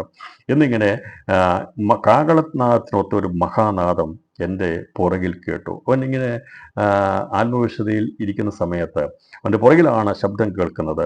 അവൻ ആ കേൾക്കുന്ന ശബ്ദം കേട്ടപ്പോൾ അത് അവന് മനസ്സിലായി, കാഹളനാദം പോലെയുള്ള സ്ഫുടതയുള്ള ഒരു ശബ്ദമാണ് കേൾക്കുന്നത്. എന്നോട് സംസാരിച്ച നാദം എന്തെന്ന് കാണുവാൻ എന്നോട് സംസാരിച്ച നാദം എന്തെന്ന് കാണുവാൻ ഞാൻ തിരിഞ്ഞു. 12-ാം വാക്യം, എന്നോട് സംസാരിച്ച നാദം എന്ത് എന്ന് കാണുവാൻ ഞാൻ തിരിഞ്ഞു. സാധാരണ ശബ്ദം കേൾക്കുമ്പോൾ അതിൻ്റെ ഉറവിടം എവിടെയാണെന്ന് നാം തിരിഞ്ഞു നോക്കാറുണ്ട്. നമ്മളിപ്പോൾ ഒറ്റയ്ക്ക് ഒരു സ്ഥലത്ത് നിൽക്കുകയാണ്, നമ്മുടെ പുറകിൽ ഒരു ശബ്ദം കേട്ട് കഴിഞ്ഞാൽ നാം അവിടെ വേഗത്തിൽ തിരിയും, ഈ ശബ്ദം എവിടുന്ന വന്നെന്നുള്ളത്. അപ്പം അതുപോലെ അവൻ്റെ പുറകിൽ കേട്ടത്, നമുക്കറിയാം, നീ ഇതിലൂടെ നടന്നുകൊള്ളുക എന്നുള്ള ശബ്ദം നിൻ്റെ പുറകിൽ കേൾക്കുന്ന പറഞ്ഞിട്ടുണ്ട്. വഴി തിരിവ് ഇല്ലാതെ വരുമ്പോൾ എങ്ങോട്ട് പോകണം, ഭാവി കാലത്ത് എന്തായിരിക്കും എന്നുള്ള ചിന്തകളെക്കുറിച്ച് വരുമ്പോൾ പുറകിൽ ശബ്ദം കേൾക്കും. നീണ്ട ഇടത്തോട്ടിരിക്കണോ വലത്തോട്ടിരിക്കണോ എന്നുള്ളതായ കാര്യങ്ങളെക്കുറിച്ച് ദൈവം സംസാരിക്കും. എൻ്റെ പുറകിൽ ശബ്ദം കേട്ടു. അപ്പോൾ ഇത് ആ ശബ്ദം കാഹളനാദം പോലെയുള്ള ശബ്ദമായിരുന്നു. കഷ്ടതയുടെ മധ്യത്തിൽ ആരോടൊന്നും സംസാരിക്കുവാൻ യാതൊരു സാഹചര്യമില്ലായിരുന്ന യോഹന്നാൻ, അവൻ കാഹളനാദം പോലുള്ള ശബ്ദത്തിൻ്റെ ഉറവിടം എവിടെ നിന്നാകുന്നുവെന്ന് കാണുവാൻ വേണ്ടിയാണ് അവൻ തിരിഞ്ഞത്. അവൻ തിരിഞ്ഞപ്പോൾ അവൻ കണ്ടത്, അവനോട് സംസാരിച്ചത് മഹാനാദത്തിലായിരുന്നെങ്കിലും അത് വളരെയധികം സ്ഫുടതയുള്ളതായിരുന്നു, അത് തിരിച്ചറിവുള്ളതായിരുന്നു. അപ്പോൾ ഇവിടെ അതേക്കുറിച്ച് പറയുമ്പോൾ എന്താണ് കർത്താവ് ഈ അവിടെ വെളിപ്പെട്ട് അവിടെ സംസാരിച്ചത് എന്നുള്ളത് നോക്കുമ്പോൾ, ഇത് ഒരു പടയ്ക്ക് പുറപ്പെടുവിക്കാൻ വേണ്ടി പടനായകനായിരിക്കുന്ന ക്രിസ്തു സഭയെ എങ്ങനെ അതിനെ നയിക്കണം എന്നുള്ളത് വെളിപ്പെടുത്താൻ വേണ്ടിയാണ് അവിടെ വെളിപ്പെട്ടത്. നമുക്കറിയാം, പഴയ നിയമത്തിൻ്റെ പ്രമാണങ്ങളിൽ കാണാൻ സാധിക്കുന്ന ഓരോ കാഹളത്തിൻ്റെ എങ്ങനെ ഊതണം, ഏത് സമയത്ത് യുദ്ധം പുറപ്പെടാനുള്ളതാണോ, സഭയെ വിളിച്ചു കൂട്ടാനുള്ളതാണോ, സഹസാധിമാരെ കൂട്ടാനുള്ളതാണോ, അതിനൊക്കെ പ്രത്യേകതരമായിട്ടുള്ള കാഹളങ്ങളുണ്ട്. കാഹളം തെളിവായിട്ട് ഊതണം. ജനത്തെ കൂട്ടാനാണെങ്കിൽ ഇങ്ങനെ ഊതണമെന്നും, കാഹളത്തെക്കുറിച്ച് നമുക്ക് സംഖ്യാപുസ്തകമൊക്കെ പഠിച്ചാൽ മതി. ഓരോ കാഹളം ഊതേണ്ടതിനെക്കുറിച്ച് ഇങ്ങനെയാണ് ഊതേണ്ടതെന്നുള്ളതൊക്കെ അറിയാം. സൈറൻ അടിക്കുന്നതിനെക്കുറിച്ചൊക്കെ പല രീതിയിലുള്ള സൈറനൊക്കെ ഉണ്ട്.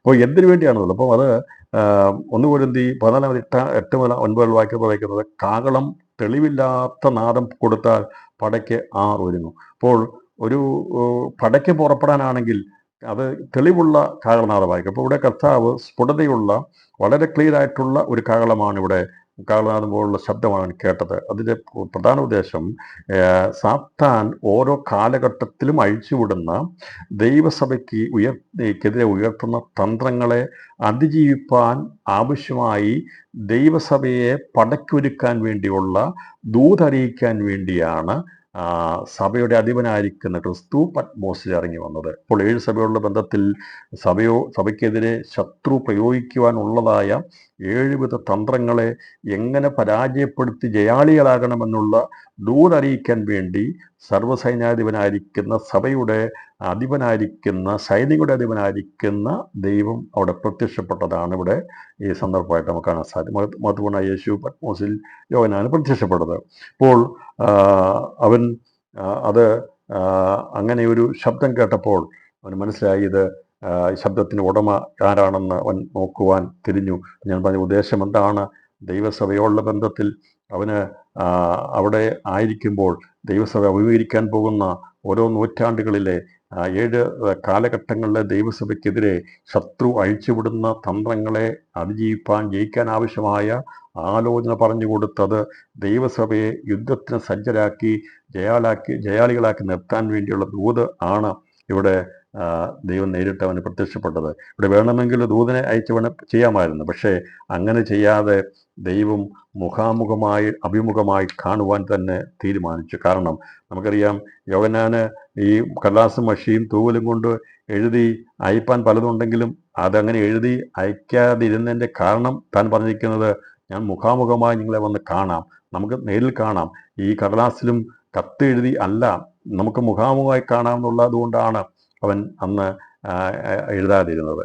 3 ലേഖനങ്ങളിൽ എന്തുകൊണ്ടാണ് ചുരുക്കം വാക്കുകൾ എഴുതിയെന്ന് ചോദിച്ചാൽ അതിൻ്റെ കാരണം ഇതാണ്, അവൻ നേരിൽ പോയി സംസാരിക്കാൻ വേണ്ടിയാണ് അത് അങ്ങനെ ചുരുക്കമായ ലേഖനമായിട്ട് രേഖപ്പെടുത്തിയിരിക്കുന്നത്. നമുക്ക് ഇവൻ എഴുതിയ 3 ലേഖനം വായിക്കുമ്പോൾ അതിൻ്റെ 1-ാമത്തെ ലേഖനത്തിനകത്ത് 5 അധ്യായവും പിന്നെ 2ഉം 3ഉം ലേഖനങ്ങളിലെ ഒരധ്യായം മാത്രമേ ഉള്ളൂ. അതിൻ്റെ കാരണം പറഞ്ഞിട്ടുണ്ട്. അത് അയാൾ ലേഖനം വായിച്ചാൽ കാണാൻ സാധിക്കുന്നുണ്ട്.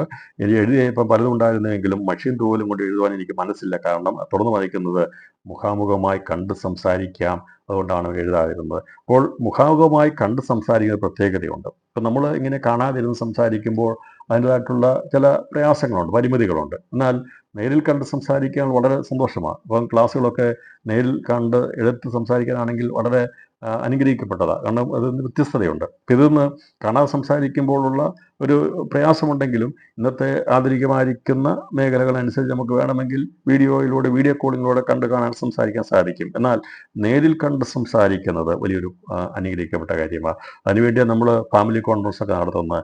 ശബ്ദങ്ങൾ പണ്ടൊക്കെ നമുക്ക് ഈ സിസ്റ്റം ഒന്നും ഇല്ലാതിരുന്ന സമയത്ത് പ്രയലൈനിലുണ്ടായിരുന്നവർക്ക് ശബ്ദം കൊണ്ട് മാത്രമേ പരിചയമുണ്ടായിരുന്നുള്ളൂ. അന്ന് വീഡിയോ കോൺഫറൻസ് ഇല്ലായിരുന്നു, ഗൂഗിൾ മീറ്റോ ഒന്നുമില്ലായിരുന്നു, ഒന്നുമില്ലായിരുന്നു. ദീർഘവർഷങ്ങൾക്ക് മുമ്പ് നമുക്കറിയാം. ഇതൊന്നുമില്ലാതിരുന്ന സമയത്ത് അന്ന് ശബ്ദങ്ങൾ മാത്രമേ അറിയത്തുണ്ടായിരുന്നു, ആരെയും കണ്ടിട്ടില്ലായിരുന്നു. അന്ന് കൂടി വരുമ്പോൾ എന്തൊരു ആകാംക്ഷയും സന്തോഷമായിരുന്നു അറിയില്ല കാണാനായിട്ട്. കാരണം ഓരോ ശബ്ദത്തിൻ്റെ ഉടമയും തിരിച്ചറിയുമ്പോൾ ഭയങ്കര സന്തോഷമായിരുന്നു മുഖാമുഖം കാണുമ്പോൾ. അതായത് എൻ്റെ ഫാമിലി കോൺഫറൻസ് വരുമ്പോൾ അങ്ങനെ ഒരു സന്തോഷമുണ്ടായിരുന്നു. ഇപ്പം പിന്നെ പലരും കണ്ടും പരിചയപ്പെട്ടതും ഒക്കെ നമുക്ക് എന്നെ അറിയാം. പക്ഷെ അങ്ങനെയല്ലായിരുന്നു. ഓരോരുത്തരും ഇങ്ങനെ ആകാംക്ഷയോടെയാണ് കാത്തിരിക്കുന്നത്. ഒരാളുടെ സാക്ഷ്യം പറയുമ്പോൾ ആ ശബ്ദം കേൾക്കുമ്പോൾ ഈ ശബ്ദം ഇതായിരുന്നല്ലോ, ഈ വ്യക്തി ഇതാണല്ലോ അങ്ങനെ കാണുന്നത്. അപ്പം ഞാൻ പറഞ്ഞ മുഖാമുഖം കാണുമ്പോൾ അത് ഈ ശബ്ദം കേൾക്കുന്നവർക്ക് മുഖാമുഖം കാണുവാൻ ഒരു ആഗ്രഹമുണ്ട്.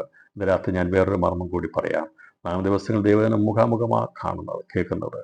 എന്നാൽ നമ്മുടെ നായകനായിരിക്കുന്ന കർത്താവിനെ അഭിമുഖമായി നാം ഒരു ദിവസം കാണും.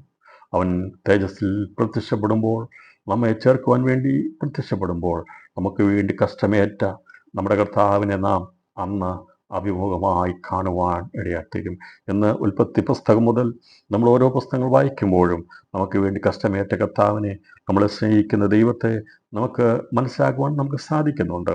എന്നാൽ അത് ശബ്ദത്തിൽ മാത്രമേ ഉള്ളൂ. എന്നാൽ മുഖാമുഖമായി കാണുന്ന ഒരു പുലരി അടുക്കുവാൻ പോകുകയാണ്.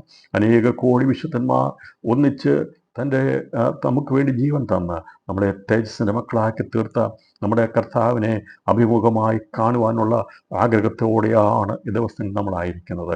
അതേ, നമ്മൾ ശബ്ദം മാത്രമേ കേട്ടിട്ടുള്ളൂ. നമുക്ക് ഈ ദിവസങ്ങളിൽ കൂടുതലായിട്ടൊന്നും അറിയത്തില്ല. ഇങ്ങനെയൊക്കെയാണെന്നുള്ള കാര്യങ്ങൾ മാത്രമേ അറിയത്തുള്ളൂ. യോഹന്നാൻ പറയുകയാണ്, എനിക്ക് എഴുതി അയക്കാൻ പലതുമുണ്ട്, കടലാസ് കൊണ്ട് എഴുതാൻ ആഗ്രഹിക്കുന്നില്ല, അഭിമുഖമായി കാണുവാൻ ഞാൻ ആഗ്രഹിക്കുന്നു.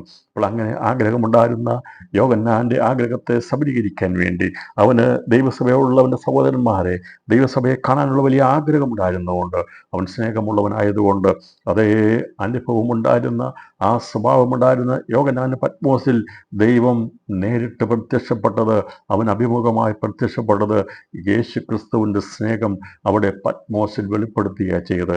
ഇന്ന് എന്നെ കേൾക്കുന്ന പ്രിയപ്പെട്ടവരെ, അധികം താമസിയാതെ നമുക്ക് വേണ്ടി കഷ്ടം സഹിച്ച, നമുക്ക് വേണ്ടി ജീവൻ തന്ന നമ്മുടെ സൃഷ്ടിതാവാം ദൈവത്തെ നാം അഭിമുഖമായി കാണുന്ന ഒരു സുദിനം അടുത്തു വരികയാണ്. അതിനുവേണ്ടിയാണ് നാം കാത്തിരിക്കുന്നത്. നാം ജീവനോടിരിക്കുകയാണെങ്കിൽ നാം രൂപാന്തരപ്പെട്ടവനെ കാണുവാനിടയാത്തീരും. അതല്ല, നാം മരിച്ച് മൺമരയപ്പെട്ടാൽ പുനരുത്ഥാനത്തിൽ ദൈവത്തിൻ്റെ തേജസ്സിൽ അവൻ വെളിപ്പെടുവാനുള്ള തേജസ് പ്രാപിച്ചുകൊണ്ട് അവനെ മധ്യാകാശത്തിൽ അഭിമുഖമായി കാണുവാൻ വേണ്ടി പരിശുദ്ധാത്മാവ് നമ്മെ ഒരുക്കിയെടുക്കുമ്പോൾ നമ്മുടെ ഇന്നത്തെ ഈ കണ്ണുകൾക്ക് മാറ്റമുണ്ടാകും, നമ്മുടെ ചെവികൾക്ക് മാറ്റമുണ്ടാകും, നമ്മുടെ അവയവങ്ങൾക്കെല്ലാം മാറ്റമുണ്ടായി നിത്യതയുടെ അവയവങ്ങളായി തീരുന്ന ഒരു ദിവസം വരാൻ പോകുന്നു.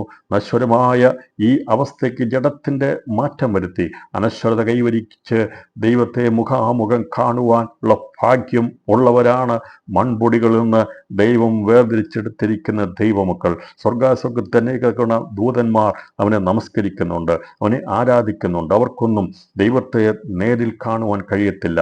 അവർ രണ്ടുകൊണ്ടും മുഖം മറച്ചും, രണ്ടുകൊണ്ട് പാദം മൂടിയും, രണ്ടുകൊണ്ട് പറന്നുകൊണ്ടും യഹോവ പരിശുദ്ധൻ പരിശുദ്ധൻ പരിശുദ്ധൻ എന്ന് ആർത്തുകൊണ്ടിരിക്കുകയാണെങ്കിൽ അവനെ മുഖാമുഖമായി കാണുവാൻ ഭാഗ്യം ലഭിച്ചിരിക്കുന്നത് അവൻ്റെ രക്തമാകുന്ന ജീവൻ തന്ന് വില കൊടുത്ത് നമ്മെ സ്നേഹിച്ച സ്നേഹത്തിൻ്റെ സഭയെ കാണുവാൻ വേണ്ടിയുള്ള ഭാഗ്യം, സ്വാതന്ത്ര്യം ലഭിച്ചിരിക്കുന്ന മക്കളാകുന്നു ദൈവസഭ. അതുകൊണ്ട് നാം അവൻ്റെ മക്കളാണ്. ദൈവസഭ എന്നുള്ളത് ദാസന്മാരല്ല. ഇവിടെ നമ്മൾ ദാസവേലയെ ചെയ്യുന്നത്. എന്നാൽ നിങ്ങൾ മക്കളാകൊണ്ട് സ്വതന്ത്രരാകുന്നു. ആ പിതാവിനെ നേരിൽ കാണാം. നമുക്കറിയാം, എത്ര ഉന്നതനായിരിക്കുന്ന ആളാണെങ്കിലും അദ്ദേഹത്തെ കാണണമെങ്കിൽ മറ്റുള്ളവർക്കൊക്കെ വന്ന് സമയവും കാര്യങ്ങളൊക്കെ ചോദിച്ച് അവർക്ക് കാണാൻ പറ്റുകയുള്ളൂ. എന്നാൽ വീട്ടിലുള്ള മക്കൾക്ക് അങ്ങനെയല്ലല്ലോ. അവർക്ക് എപ്പം വേണമെങ്കിലും അവരുടെ പിതാവിനെ കാണാം. അങ്ങനെയാണെങ്കിൽ നമ്മുടെ കർത്താവിനെ കാണുവാനുള്ള ആ പദവി ലഭിച്ചിരിക്കുന്ന ദൈവമക്കളെ, ഇപ്പോഴത്തെ കഷ്ടങ്ങൾ സാരമില്ല. കണ്ണുനീർ തുടയ്ക്കുന്ന ഒരു ദിവസമുണ്ട്, വേദന മാറ്റുന്ന ഒരു ദിവസമുണ്ട്. അവനുമായി അഭിമുഖമായി കാണുവാനുള്ള വലിയ വാഞ്ച നമുക്കുണ്ടായിരിക്കണമെന്നുള്ളതും ഈ പ്രാരംഭ അധ്യായ പഠനത്തോടുള്ള ബന്ധത്തിൽ ദൈവാത്മാവിൽ ഓർപ്പിക്കുകയാണ്. അപ്പോൾ മുഖാമുഖമായി നാം ദൈവത്തെ കാണും, നേരിൽ നാം കാണും. അതെ, ഒരിക്കൽ മാത്രമല്ല, എന്നും അവനെ കാണത്തക്കവണ്ണം അവനോടുകൂടെ ചേരുവാൻ വേണ്ടിയുള്ള ഭാഗ്യമാണ് നമുക്ക് ലഭിച്ചിരിക്കുന്നത്. പത്മോസിൽ ദൈവം അവന് പ്രത്യക്ഷപ്പെട്ട അവൻ്റെ ശബ്ദം കാഹളനാദം പോലുള്ള ശബ്ദമായിരുന്നെങ്കിൽ അത് കാഹളം തെളിവുള്ള നാദമാണ് അവനെ പുറപ്പെടുവിച്ച് അവനെ കേൾപ്പിച്ചത്. ആ ശബ്ദം കേൾക്കുവാൻ വേണ്ടി തൻ്റെ സ്വന്തം രക്തത്താൽ സമ്പാദിച്ച സഭയെ ഓരോ കാലഘട്ടത്തിലും ശത്രുവാകുന്ന സാത്താൻ ഉയർത്തുന്ന തന്ത്രങ്ങൾക്ക് എതിരെ വളരെ ശക്തമായ പടയ്ക്കൊരുക്കാനുള്ള സന്ദേശം നൽകുവാൻ വേണ്ടിയാണ് പത്മോസിൽ യോഹന്നാന് അഭിമുഖമായി പ്രത്യക്ഷപ്പെടുവാനിടയായിരുന്നത്. അവന് അത് പ്രത്യക്ഷപ്പെട്ടപ്പോൾ അവനത് 7 സഭകൾക്കും എഴുതി അയച്ചു കൊടുക്കാനുള്ളതായ ദൂതുകൾ ഓരോന്നായിട്ട് ദൈവനോട് സംസാരിക്കാനിടയായിട്ടാണ്. തിരിഞ്ഞു നോക്കിയപ്പോൾ 7 പൊൻ നിലവിളക്കുകളെയും നിലവിളക്കുള്ള നടുവിൽ നിലയെങ്കി ധരിച്ചു മാറത്ത് പൊൻകച്ച കെട്ടിയവനായി മനുഷ്യപുത്രനോട് സദൃശനായവനെയും കണ്ടു. അത് വെളിപ്പാട് പുസ്തകം 1-ാം അധ്യായം 13-ാം വാക്യമാണ്. അപ്പോൾ തിരിഞ്ഞു നോക്കിയപ്പോൾ ആ ശബ്ദത്തിൻ്റെ ഉടമസ്ഥനെ കാണുകയാണ്. അപ്പോൾ അവൻ ആയിരിക്കുന്ന ആത്മവിശുദ്ധയിൽ ആയപ്പോൾ പത്മോസ് എന്നുള്ളത് സ്ഥലം അന്നത്തെ ആ സാഹചര്യത്തിൽ അതൊരു പ്രത്യേക സ്ഥലമായി മാറ്റപ്പെട്ടു. ദൈവസാന്നിധ്യം ഇറങ്ങി വന്നു കഴിഞ്ഞപ്പോൾ അവന് ശാന്തതയുണ്ടായി. തിരിഞ്ഞു നോക്കിയപ്പോൾ പണ്ടവൻ കണ്ട സ്ഥലമായിരുന്നില്ല. അവിടെ അവൻ കാണുന്നത് 7 നിലവിളക്കുകളെ അവൻ ആത്മവിശുദ്ധി അവൻ കാണുകയാണ്. 7 പൊൻ നിലവിളക്കുകളെയും നിലവിളക്കുള്ള നടുവിൽ നിലയെങ്കി ധരിച്ച് മാർത്ത് പൊൻകച്ച കെട്ടിയവനായി മനുഷ്യപുത്രനോട് സദസ്യനായവനെയും കണ്ടു. ആത്മാവിൽ യോഹന്നാനും പത്മോസിലുണ്ടായ അതേ അനുഭവത്തിലാണ് ഈ സന്ദേശം കേൾക്കുന്നതെങ്കിൽ നീ ഒന്ന് തിരിഞ്ഞു നോക്കിയാൽ നിനക്കും അത് കാണുവാൻ സാധിക്കും. അതെ, ഹൃദയത്തിൻ്റെ അകത്തേക്കൊന്ന് നോക്കുവാൻ കഴിയുമെങ്കിൽ 7 പൊൻനിലവിളക്കുകളെയും അതിൻ്റെ മധ്യത്തിൽ നിലയെങ്കി ധരിച്ച് മാറത്ത് പൊൻകച്ച കെട്ടിയവനായി മനുഷ്യപുത്രനോട് സദസ്യനായവനെയും നമുക്കും ആത്മാവിൽ കാണുവാൻ സാധിക്കും. അവിടെ യോഹന്നാൻ അതുപോലെ രേഖപ്പെടുത്തിയിരിക്കുകയാണ്. അവൻ ആത്മവിശുദ്ധയിൽ കാണുന്നത് അപ്പോൾ അവൻ കാണുന്നത് 7 പൊൻനിലവിളക്കുകളെ കാണുകയാണ്. അതിൻ്റെ മധ്യത്തിൽ നിലയെങ്കി ധരിച്ച് മാറത്ത് പൊൻകച്ച കെട്ടിയവനായി മനുഷ്യപുത്രനോട് സദൃശനായവനെയും അവൻ കാണുകയാണ്. അവൻ കണ്ടു. അപ്പോൾ അവൻ കണ്ടത് യേശുവിനെ അവൻ കാണുന്നത് ഇവിടെ കാണുന്നത് മനുഷ്യപുത്രനോട് സദൃശനായിട്ട് ഒരുവനെ കാണുകയാണ്. അവൻ നിൽക്കുന്നത് 7 സഭകളുടെ മധ്യത്തിലാണ് നിൽക്കുന്നത്. 7 പൊൻ നിലവിളക്കുകളുടെ മധ്യത്തിലാണ് യേശു നിൽക്കുന്നത്. ഇത് വെളിപ്പെടുത്തിയിരിക്കുന്നത്. നമ്മൾ പ്രാർത്ഥിക്കാറുണ്ട്. നമ്മൾ പ്രാർത്ഥിക്കുക ഇങ്ങനെ പറയും, 2-3 പേർ എൻ്റെ നാമത്തിൽ എവിടെ കൂടി വന്നാലും ഞാൻ അവരുടെ നടുവിൽ ഉണ്ട് എന്ന് പറഞ്ഞിരിക്കുന്ന അർത്ഥം അതാണ്. അപ്പോൾ ദൈവസഭയുടെ മധ്യത്തിലാണ് ദൈവം പ്രത്യക്ഷത്തിൻ്റെ അർത്ഥം. ദൈവസഭയുടെ ഒരു കൂടാരം, അതിനെ സത്യകൂടാരം എന്നാണ് പറയുന്നത്.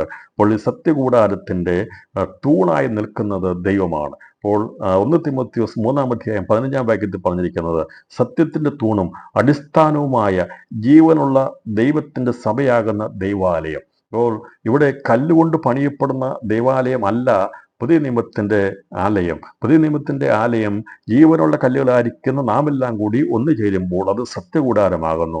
അതിൻ്റെ മധ്യത്തിൽ അന്ന് പത്മോസിൽ ദൈവം അവന് കാണത്തക്കവണ്ണം ദൃശ്യമാകുന്ന രീതിയിൽ വെളിപ്പെടുത്തിയെങ്കിൽ നാം 2-3 പേർ എവിടെ കൂടി വരുമ്പോഴും നമ്മുടെ മധ്യത്തിൽ പ്രത്യക്ഷപ്പെടുന്നത് സത്യത്തിൻ്റെ തൂണും അടിസ്ഥാനമായിരിക്കുന്ന ജീവനുള്ള ദൈവത്തിൻ്റെ സഭയുടെ ആ അധിപനാണ് അവിടെ പ്രത്യക്ഷപ്പെടുന്നത്. ക്രിസ്തുവിന് പ്രഥമ സ്ഥാനം കൊടുക്കാത്ത ഒരു കൂടിവരവും ദൈവികമല്ല. നമ്മുടെ എല്ലാ കൂടിവരവിലും നാം മധ്യഭാഗമായി ആ ഒരു ടെൻ്റ് അടിക്കുമ്പോൾ ആ ടെൻറ്റിൻ്റെ പ്രധാന ആ പോളിൽ നിന്നാണ് ബാക്കിയുള്ള ഭാഗങ്ങൾ നിൽക്കുന്നത് പോലെ യേശു ക്രിസ്തു ആയിരിക്കണം പ്രഥമ സ്ഥാനമായിരിക്കേണ്ടത്. അതുകൊണ്ടാണ് ക്രിസ്തു ഇവിടെ മധ്യഭാഗത്തായി നിൽക്കുന്നത്. അവൻ സത്യത്തിൻ്റെ തൂണും അടിസ്ഥാനവുമായി ജീവനുള്ള ദൈവത്തിൻ്റെ സഭയുടെ തൂണാകുന്നു.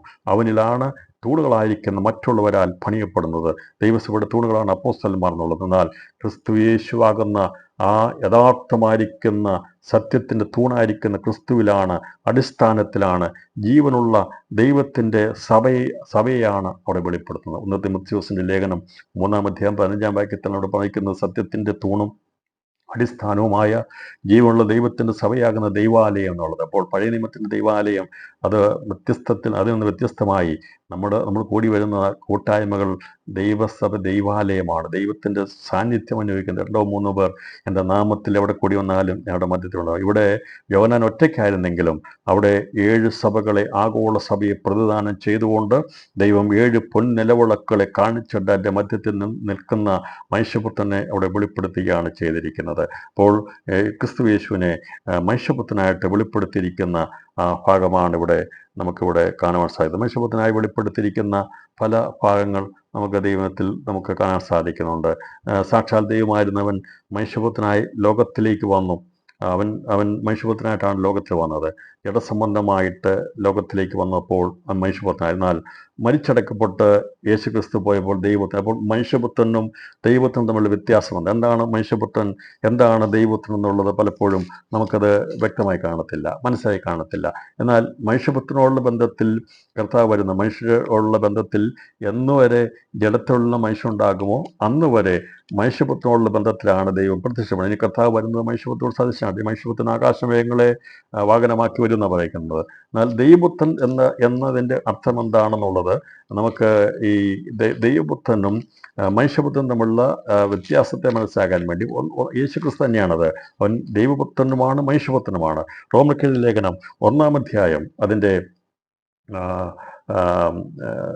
റോമർക്കെഴുതിയ ലേഖനത്തിലേക്ക് വരുമ്പോൾ അതിൻ്റെ 5-ാം വാക്യം, ജഡം സംബന്ധിച്ച് ദാവീദിൻ്റെ സന്തതിയിൽ നിന്ന് ജനിക്കുകയും അപ്പോൾ ദാവീദിൻ്റെ സന്തതിയിൽ നിന്ന് ജനിച്ചവനായി പ്രത്യക്ഷപ്പെടുന്നതുകൊണ്ട് അവൻ മനുഷ്യപുത്രനാണ്. വെളിപ്പാട് പുസ്തകം അതിൻ്റെ അവസാനം എഴുതി തീരുന്നവരെയും ഈ ജഡസംബന്ധമായി ദാവീദിനോടുള്ള ബന്ധത്തിൽ രേഖപ്പെടുത്തി. അതുകൊണ്ടാണ് മനുഷ്യപുത്രൻ എന്ന് പറയുന്നത്. ദാവീദിനോടുള്ള ബന്ധത്തിൽ മനുഷ്യനായി വന്നതുകൊണ്ടാണ് ജഡപ്രകാരമുള്ള ബന്ധത്തിലാണ് മനുഷ്യപുത്രൻ എന്ന് പറഞ്ഞിരിക്കുന്നത്. എന്നാൽ യേശു മനുഷ്യപുത്രനായി ജനിച്ചിട്ട് അവൻ മരിച്ചിട്ട് ഉയർത്തെഴുന്നേൽക്കിയാൽ വിശുദ്ധിയുടെ ആത്മാവ് സംബന്ധിച്ച് ദൈവപുത്രൻ എന്ന ശക്തിയോട് നിർണ്ണയിക്കപ്പെടുകയും ചെയ്തു. അപ്പോൾ യേശുക്രിസ്തു ഏകജാതനായി വന്നപ്പോൾ അവൻ മനുഷ്യപുത്രനായിരുന്നു. എന്നാൽ മരിച്ച് അടക്കപ്പെട്ട് ഉയർത്തെഴുന്നേറ്റ് ഇവിടുന്ന് തിരികെ പോയത് അവൻ ആദ്യജാതനായിട്ട് പോയപ്പോൾ അവൻ ദൈവപുത്രനായിരുന്നു. അപ്പോൾ യേശുക്രിസ്തു മനുഷ്യപുത്രനുമാണ്, ദൈവപുത്രനുമാണ്. അപ്പോൾ ഇവിടെ പറഞ്ഞിരിക്കുന്ന മനുഷ്യപുത്രനായ ലോകത്തിലേക്ക് വന്ന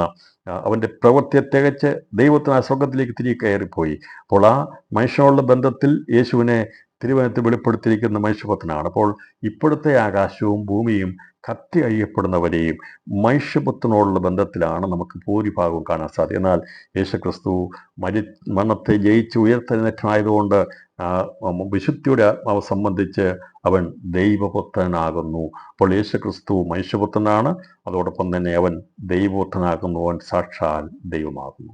ഇതാണ് ഇവിടെ നമുക്കിവിടെ കാണാൻ സാധിക്കുന്നത്. അപ്പോൾ സ്വർഗത്തിൽ മഹിമാസഭയിലിരിക്കുന്ന വിശുദ്ധലത്തിൻ്റെയും മനുഷ്യൻ്റെ കർത്താവ് സ്ഥാപിച്ച സത്യകൂടാരത്തിൻ്റെയും ശുശ്രൂഷകനായിരിക്കുന്ന മഹാപുരോഹിതനാണ് ഇവിടെ വെളിപ്പെട്ടത്. എബ്രായ ലേഖനം 8-ാം അധ്യായം 1 മുതൽ 2 വരെയുള്ള വാക്യങ്ങൾ, ആകാശത്തിലൂടെ കടന്നുപോയ ശ്രേഷ്ഠ മഹാപുരോഹിതൻ ഇപ്പോൾ സഭയുടെ മഹാപുരോഹിതനായി അവിടെ പത്മോസിൽ പ്രത്യക്ഷപ്പെടുകയാണ്.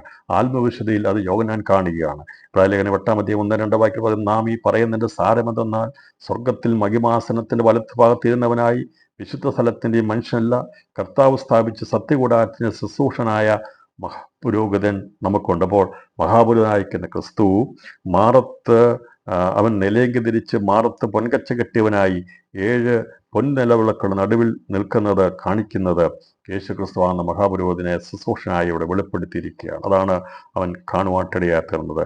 അപ്പോൾ അവനെ കണ്ടു, അവൻ്റെ തലയും അവനെ കണ്ടപ്പോൾ എന്തൊക്കെയാകുന്നു അവൻ കണ്ടതെന്നുള്ളതിനെക്കുറിച്ചുള്ള വിവരണമാണ് അതിൻ്റെ 1-ാം അധ്യായം 14-15 വാക്യത്തിൽ പറഞ്ഞിരിക്കുന്നത്.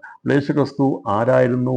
അവൻ സാധാരണ ഒരു മനുഷ്യനായി മനുഷ്യപുത്രനായി അവൻ കണ്ടതാ. എന്നാൽ മനുഷ്യപുത്രനോട് സദൃശനായിട്ട് അവിടെ ഇരിക്കുന്നെങ്കിലും ഇപ്പോൾ അവൻ്റെ പണ്ട് യോഹന്നാൻ കണ്ടിരിക്കുന്ന ക്രിസ്തുവിനെയല്ല ഇവിടെ അവൻ മനസ്സിലാകുന്നത്. അന്ന് അവൻ്റെ തലയും തലമുടിയൊന്നും വെളുത്തതായിരുന്നില്ല. അവൻ്റെ തലയും തലമുടിയും വെളുത്ത പഞ്ഞു പോലെ കിമത്തോളം വെള്ളയും, കണ്ണ് അഗ്നിയാലെ കൊത്തതും, കാൽ തലയിൽ ചുട്ടുപഴിപ്പിച്ച വെള്ളോട്ട് സദൃശ്യവും, അവൻ്റെ ശബ്ദം പെരുവെള്ളത്തിൻ്റെ ഇടച്ചിൽ പോലെയുമായിരുന്നു. 1 മുതൽ 14, 15 വാക്യങ്ങളിൽ ഇവിടെ രേഖപ്പെടുത്തിയിരിക്കുന്ന ക്രിസ്തുവിനെ കാണുന്ന യോഹന്നാൻ രേഖപ്പെടുത്തിയിരിക്കുകയാണ്. അവൻ്റെ തലയും തലമുടിയും വെളുത്ത പഞ്ഞുപോലെ ഹിമത്തോളം വെള്ളയും, കണ്ണ് അഗ്നിയാലെ കൊത്തതും, കാൽ ഉലയിൽ ചുട്ടുപഴിപ്പിച്ച വെള്ളോട്ട് സദൃശ്യവും, അവൻ്റെ ശബ്ദം പെരുവെള്ളത്തിൻ്റെ ഇരച്ചിൽ പോലെയുമായിരുന്നു. അപ്പോൾ യോഹന്നാൻ കാണുക, പുറകോട്ട് തിരിഞ്ഞ് നോക്കിയപ്പോൾ 7 പൊൻനിലവിളക്കുകളെയും അതിൻ്റെ മധ്യത്തിൽ നിലയെങ്കി ധരിച്ച് മാറത്ത് പൊൻകച്ച കെട്ടിയവനായി മനുഷ്യദർശനമായ ഒരുത്തനെ കാണുമ്പോൾ അവൻ്റെ തലയും തലമുടിയും വെളുത്ത പഞ്ഞുപോലെ ഹിമത്തോളം വെള്ളയും, കണ്ണ് അഗ്നിയാലെ കൊത്തതും, കാൽ ഉലയിൽ ചുട്ടുപഴിപ്പിച്ച വെള്ളോട്ട് സദൃശ്യവും, അവൻ്റെ ശബ്ദം പെരുവെള്ളത്തിൻ്റെ ഇടച്ചിൽ പോലെയും ആയിരുന്നു. തലയും തലമുടിയും വെളുത്തതിനെ കുറിച്ച് പറഞ്ഞിരിക്കുന്നത് അത് വെളുത്ത പഞ്ഞുപോലെ ഹിമത്തോളം വെളുത്തെന്ന് പറയുന്നത്.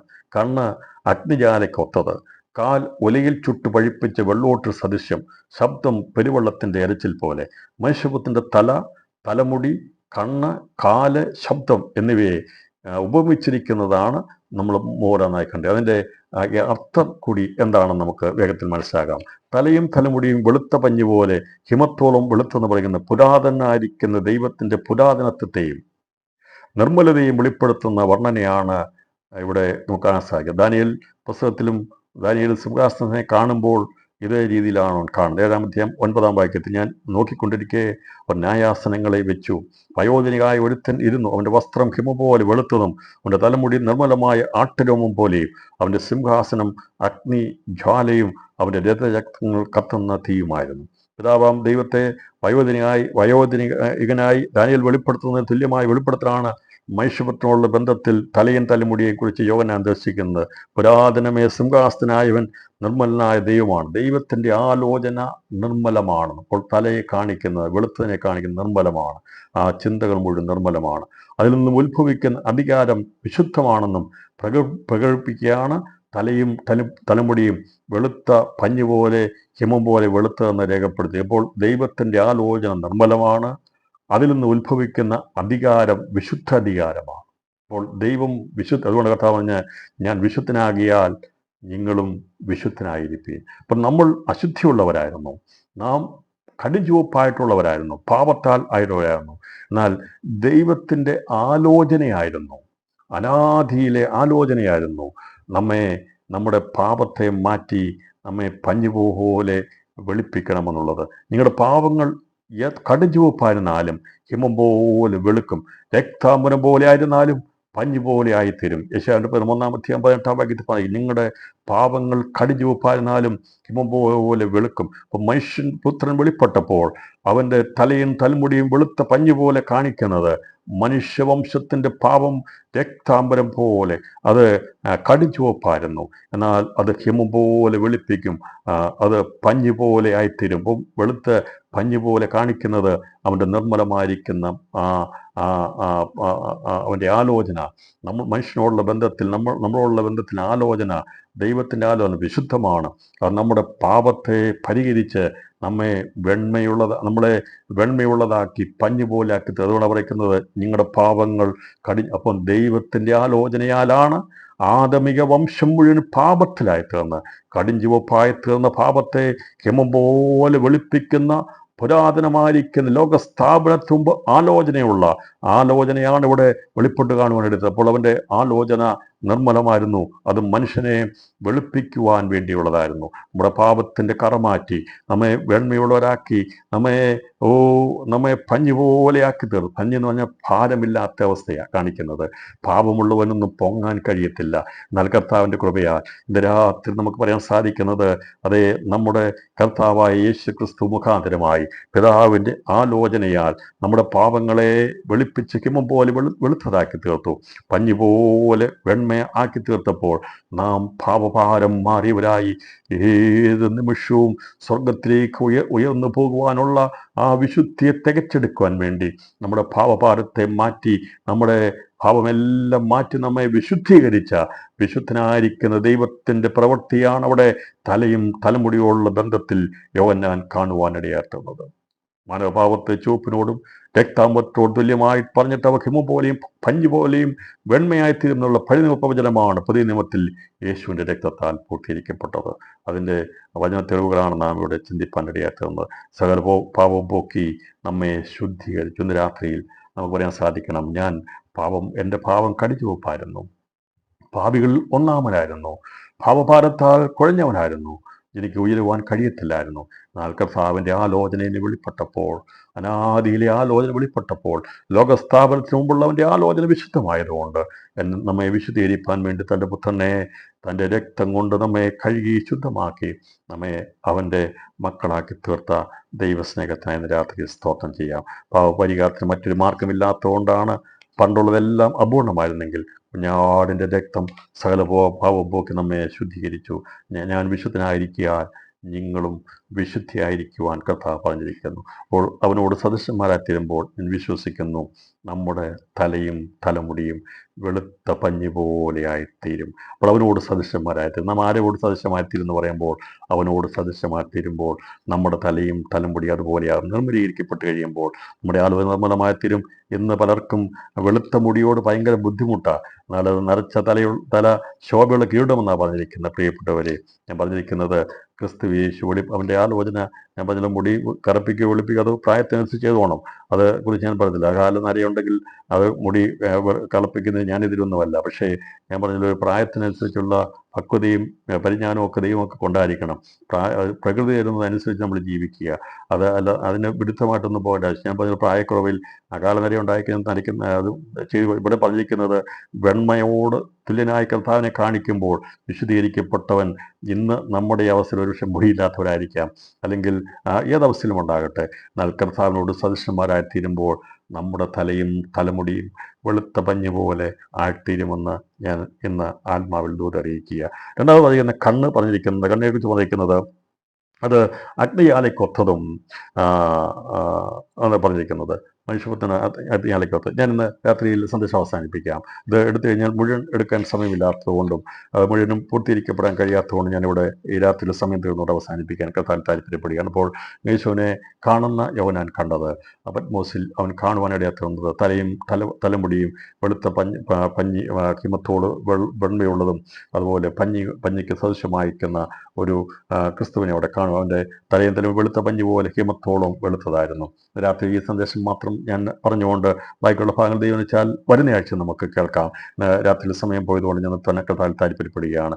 ക്ലാസ്സിൽ എടുക്കാനാണെങ്കിൽ തുടർമാനമായിട്ട് നമുക്ക് എടുത്തു പോകാൻ സാധിക്കും. എന്നാൽ നമുക്ക് പരിമിതി ഉണ്ടല്ലോ. അതുകൊണ്ട് ഇന്ന് രാത്രി ഞാൻ ഇതിനെ വിരാമം വിടുന്നു. ഇന്ന് രാത്രിയിൽ യോഹന്നാൻ കണ്ട ക്രിസ്തുവിനെ കാണുമ്പോൾ അവൻ്റെ ആലോചന നിർമ്മലമാണ്. നമ്മളോടുള്ള ബന്ധത്തിൽ അനിർമ്മലീകരിച്ച പ്രവൃത്തിക്കായി ഇന്ന് രാത്രി സ്തോത്രം ചെയ്യാം.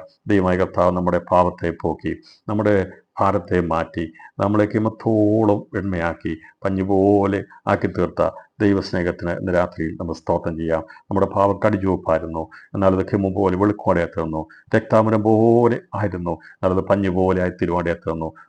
നമ്മെ വെയിറ്റില്ലാത്തവരാക്കി ഭാരമില്ലാത്തവരാക്കി തീർത്ത് കർത്താവിൻ്റെ ആലോചനയാണ്. അനാദിയിലുള്ള ദൈവത്തിൻ്റെ ആലോചനയായിരുന്നു. വിശുദ്ധനായിരിക്കുന്ന ദൈവം മനുഷ്യൻ പാപത്തിലാക്കപ്പെടുമ്പോൾ അവനെ നിർമ്മലീകരിക്കാൻ വേണ്ടി തൻ്റെ പുത്രൻ്റെ രക്തത്താൽ നമ്മെ നിർമ്മലീകരിച്ച ക്രിസ്തു യേശുവിനെ ആണ് അവിടെ വെളിപ്പെടുത്തിയിരിക്കുന്നത്. അവൻ്റെ തലയും തലമുടിയും വെളുത്ത പഞ്ഞു പോലെ ഹിമത്തോളം വെണ്മയുള്ളതായിരുന്നു. നമ്മെ വെണ്മയുള്ളവരാക്കി തീർത്തതിനായി ഇന്ന് രാത്രി സ്തോത്രം ചെയ്യാം. എല്ലാ കണ്ണുകളും ദൈവത്തിന് അറിയപ്പെട്ടാവട്ടെ. ഒരു നിമിഷം ദൈവത്തിന് സമർപ്പിച്ചു കൊടുത്ത് പ്രാർത്ഥിക്കാം. നമുക്ക് പറയാം, കർത്താവേ, ഞങ്ങൾ പാപികളായിരുന്നു, ഞങ്ങളുടെ പാപം കടിച്ചുവപ്പായിരുന്നു, രക്താംബരം പോലെ ആയിരുന്നു. എന്നാൽ കർത്താവേ, അങ്ങയുടെ ആലോചനയാണ് അങ്ങയുടെ പുത്രനെ ലോകത്തിലേക്ക് തന്നു.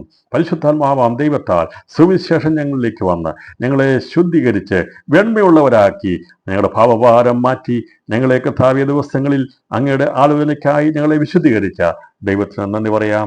ഈ രാത്രി ദൈവകരങ്ങളിൽ നാം ഒന്നിച്ച് ദൈവസേനയിൽ സ്തോത്രമർപ്പിക്കുമ്പോൾ ദൈവം വെച്ചാൽ കർത്താവ് വരാൻ താമസിച്ചാൽ വരുന്ന ആഴ്ചയിൽ ഒന്നിച്ചു കൂടാം. അതുവരെയും കർത്താവിന് വിരിക്കപ്പെട്ട ചെറിയ കീഴിലാകട്ടെ എന്ന് ഉള്ള പ്രാർത്ഥനയിൽ ആഗ്രഹിച്ചുകൊണ്ട് ഞാൻ ഈ സന്ദേശം ഒന്ന് അവസാനിപ്പിക്കുന്നു. ദൈവമായ കർത്താവ് നമ്മെ ഏവരെയും ധാരാളമായി അനുഗ്രഹിക്കും.